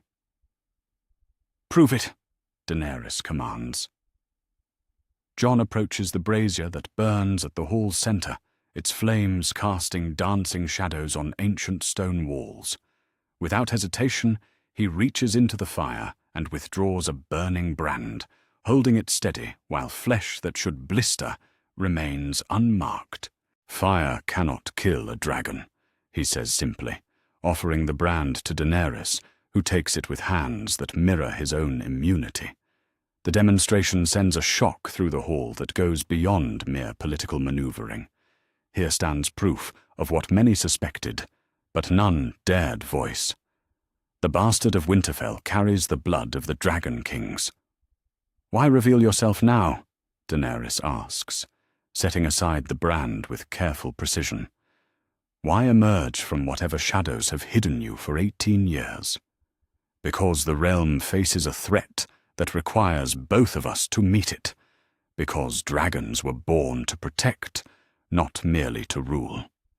Jon's words are interrupted by the arrival of a raven bearing the black seal of the Night's Watch.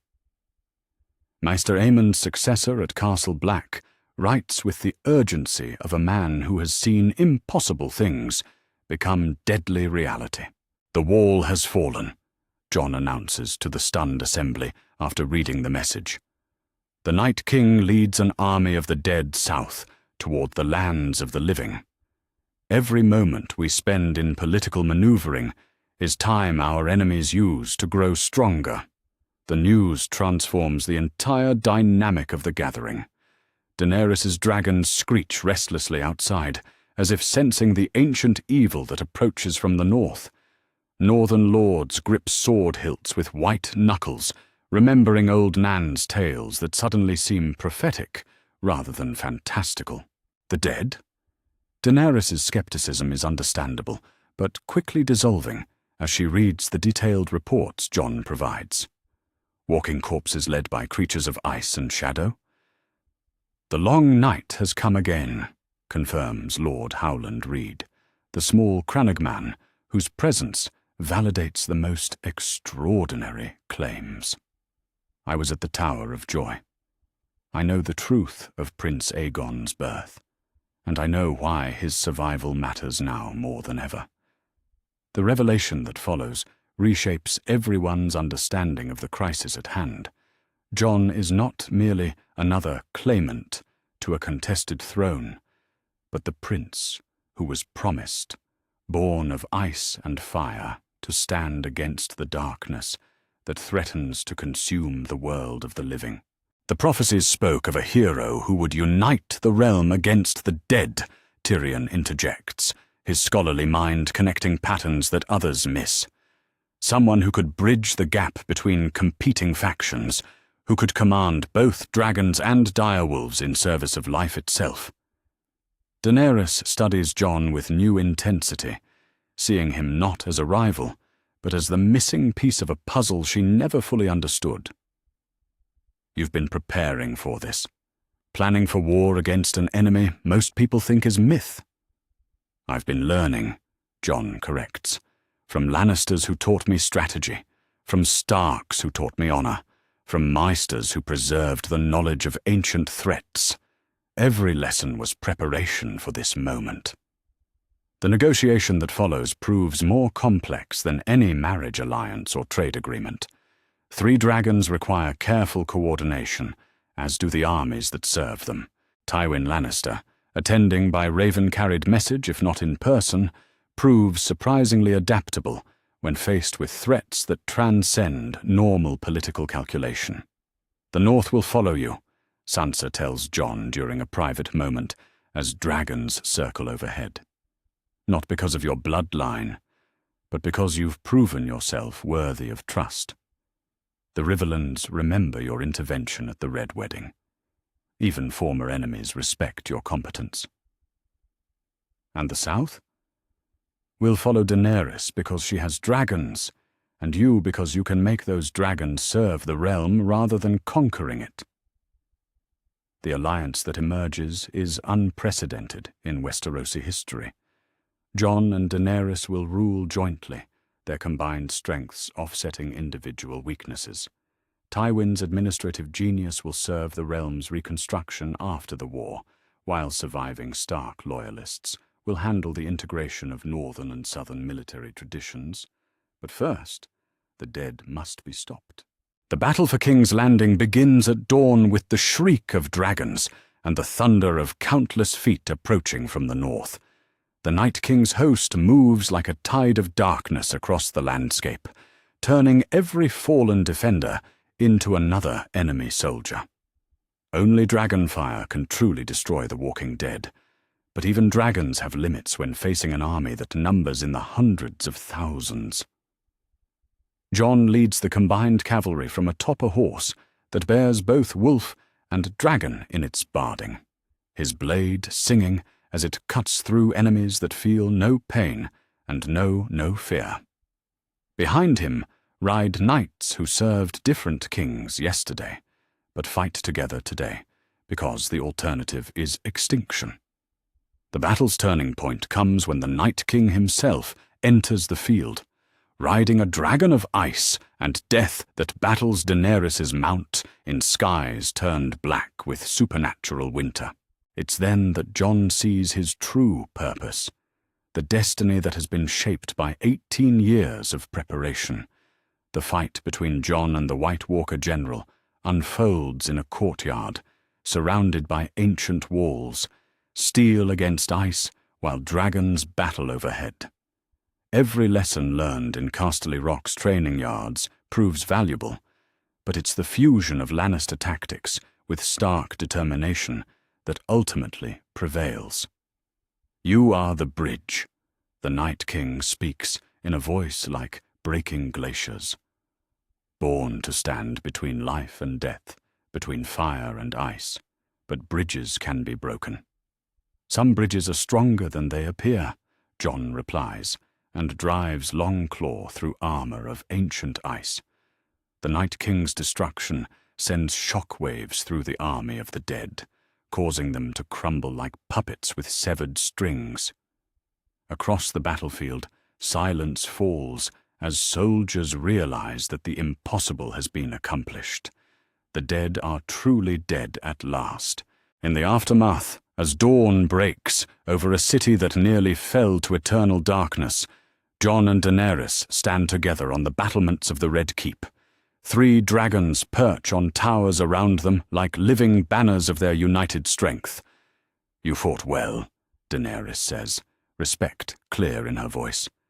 I begin to understand why the prophecies spoke of a prince who was promised rather than a queen. The prophecies were about both of us, Jon corrects.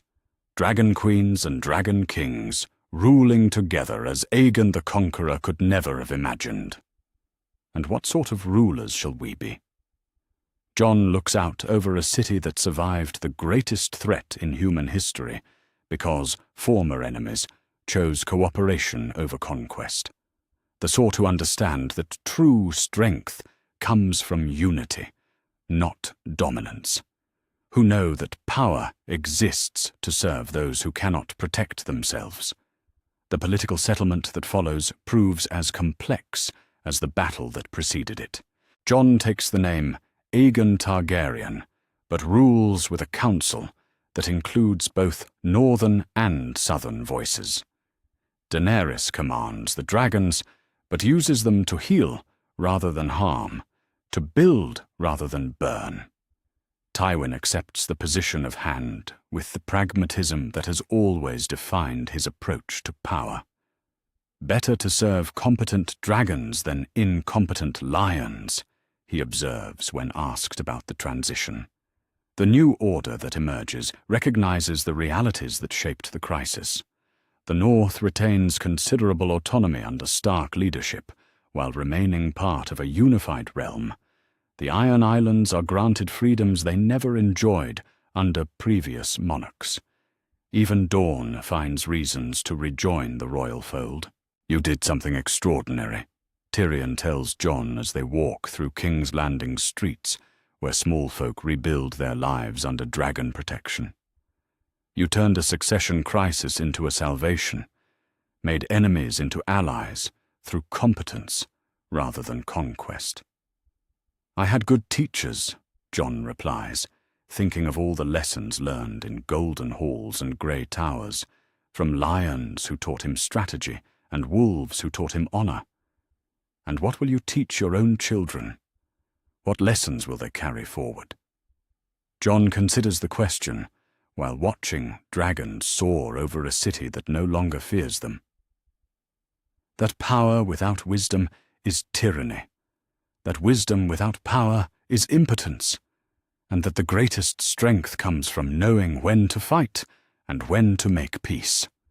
The realm that Jon and Daenerys inherit is wounded but not broken, divided but not shattered.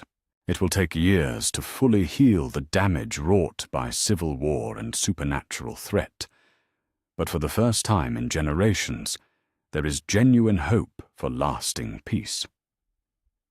That night, as Jon stands in the throne room, where iron seats have been replaced by more modest chairs carved with both dragon and wolf, he reflects on the strange path that brought him to this moment. The boy who dreamed of proving himself worthy has become a king who proved worthy by refusing to let worthiness matter more than duty. The bastard of Winterfell is dead. Long live King Aegon, sixth of his name, the dragon wolf, who saved the realm by remembering that some things matter more than crowns or conquest. Fire and blood have given way to justice and mercy, and winter has finally ended for a kingdom that learned to unite against the darkness. The Sept of Baelor has been transformed for a ceremony that honors traditions older than any single house or kingdom.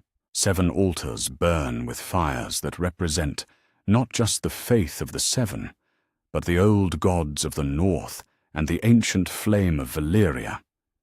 In the center of it all stands a throne carved from dragonstone and inlaid with iron from the north, a seat that symbolizes unity rather than conquest. Jon Snow, now Aegon Targaryen, sixth of his name, waits for his coronation wearing robes that blend the colors of ice and fire. Silver and gold thread traces the shapes of dragons and direwolves across midnight blue silk, while a cloak of white wolf fur rests on shoulders that have carried the weight of 2 families and 3 kingdoms. At 18 years old, he looks every inch a king, but his grey eyes hold the wisdom that comes from understanding the cost of power. The great sept overflows with lords and ladies who represent every corner of the realm. Northern wolves stand beside Dornish vipers, while Reach roses nod to Vale falcons in acknowledgement of new alliances forged in fire and blood. But it's the presence of specific individuals that makes this moment truly historic. Robb Stark enters the sept, wearing the grey and white of his house, his auburn hair catching the light as he approaches the altar where his half-brother waits. The king in the north, who survived the Red Wedding through Jon's intervention, now comes to bend the knee to a different king entirely, one whose blood he shares and whose protection saved his life. "Your Grace," Robb says formally, but his voice carries warmth that transcends political necessity. "The North remembers." "The North endures," Jon replies, gripping his brother's forearm in the manner of equals rather than king and subject. "As do we all, through winter's trial." Arya arrives like a shadow made flesh, wearing leather and steel that mark her as something deadlier than any lady of the court. Her grey eyes mirror Jon's own as she studies the man her bastard brother has become. When she finally smiles, it transforms her face into something approaching the girl she once was. "You grew up to be exactly what Father hoped you'd become," she says quietly, for his ears alone. "Honourable, but not stupid. Strong, but not cruel. I had good examples to follow, and good family to protect. Bran comes last, carried in a chair that bears the three-eyed raven carved into its back. The boy who once climbed towers now sees farther than any of them, his strange green sight revealing truths that go beyond normal understanding. When he speaks, his voice carries the weight of ancient knowledge. "The realm chose well," he says simply. "Fire and ice, united at last." The coronation ceremony itself proves as unique as everything else about this reign. The High Septon speaks the traditional words, but they're followed by a northern maester reciting oaths to the old gods, and a red priestess invoking Rulla's blessing. 3 faiths, 3 traditions, united in recognition of a king who has learned to bridge every divide. When the crown touches Jon's head, a circlet of Valyrian steel set with 7 gemstones that represent the unified kingdoms, the assembled lords cry out in voices that shake the sept's ancient stones. "Long live the king! Long live King Aegon!" But it's the private moments afterward that truly define what this coronation means. Tywin Lannister approaches the new king with measured steps, his pale green eyes carrying something that might be pride. For 17 years, this man shaped Jon's understanding of power and responsibility, teaching lessons that proved invaluable in the trials ahead. "Your Grace," Tywin says formally, but his next words carry personal weight. "I once told you that you had potential. I'm pleased to see that potential fulfilled so magnificently." "I had an excellent teacher," Jon replies, meaning it more than Tywin could know. "Someone who understood that true strength requires wisdom, that lasting power must serve purposes greater than itself. And now you'll discover whether those lessons serve you as king better than they served you as ward." The exchange between them carries complexity that observers can only guess at. Jon has become the son Tywin never had in Jaime, the heir he wished for instead of Tyrion, the political achievement that validates a lifetime of careful planning. "I hope you'll continue to serve the realm in your new position," Jon says, offering Tywin the golden pin of the hand. "The kingdom needs your experience and wisdom now more than ever." Tywin accepts the appointment with characteristic dignity, though something in his expression suggests satisfaction beyond mere political calculation. After decades of shaping the realm from behind various thrones, he now serves a king who genuinely understands the lessons he taught. Sansa approaches as the formal ceremony gives way to more intimate gatherings.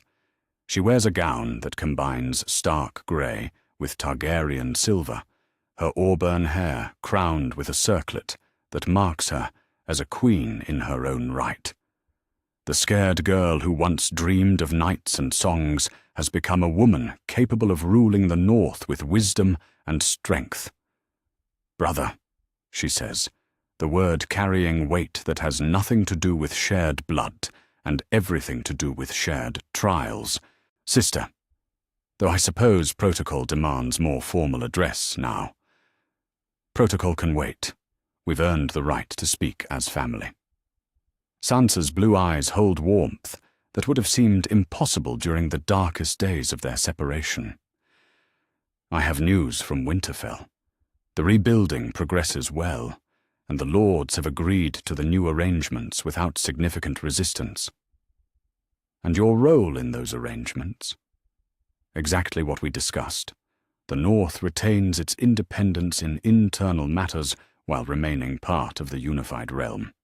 I rule in the ancient way, but acknowledge the Iron Throne's authority in matters that affect all kingdoms. It's a delicate balance, one that required months of negotiation and careful compromise. But the result satisfies Northern pride while maintaining the unity that proved essential during the war against the dead. The lords trust you, Jon observes. That trust will serve the realm well in years to come. They trust me because they trust you, because they've seen what you are capable of and know that your word can be relied upon. The new small council that assembles in the following days reflects the realm's transformation under Jon's rule. Tyrion serves as master of coin, his financial genius now directed toward reconstruction rather than funding wars. Samwell Tarly holds the position of Grand Maester, his scholarly mind perfectly suited to preserving the knowledge that saved the realm. Davos Seaworth brings common sense and hard-won wisdom as master of ships. Most significantly, the council includes voices from every region of the realm. The Prince of Dawn sits alongside the Lord Paramount of the Reach, while the Iron Islands representative works with former enemies to establish trade routes that benefit all involved. This is what good governance looks like, Daenerys observes, as she and Jon review the council's first week of deliberations. Not conquest or domination, but cooperation in service of shared prosperity. The Dragon Queen has adapted to her role as Jon's partner with grace that surprises even her closest advisors. Marriage to Jon serves political necessity, but their relationship has grown into something approaching genuine affection, built on mutual respect and shared purpose.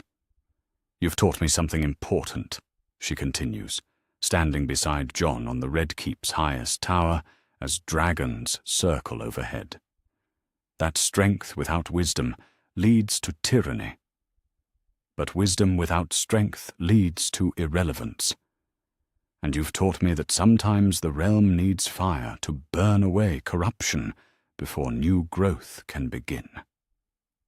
Their wedding ceremony, held a month after the coronation, proves as symbolic as everything else about this reign. Performed in the godswood of King's Landing beneath heart trees, planted to honor the old gods, it unites ice and fire in bonds that strengthen both. The feast that follows brings together enemies who have become allies, survivors who have learned to trust again, and families that were scattered by war but reunited by peace.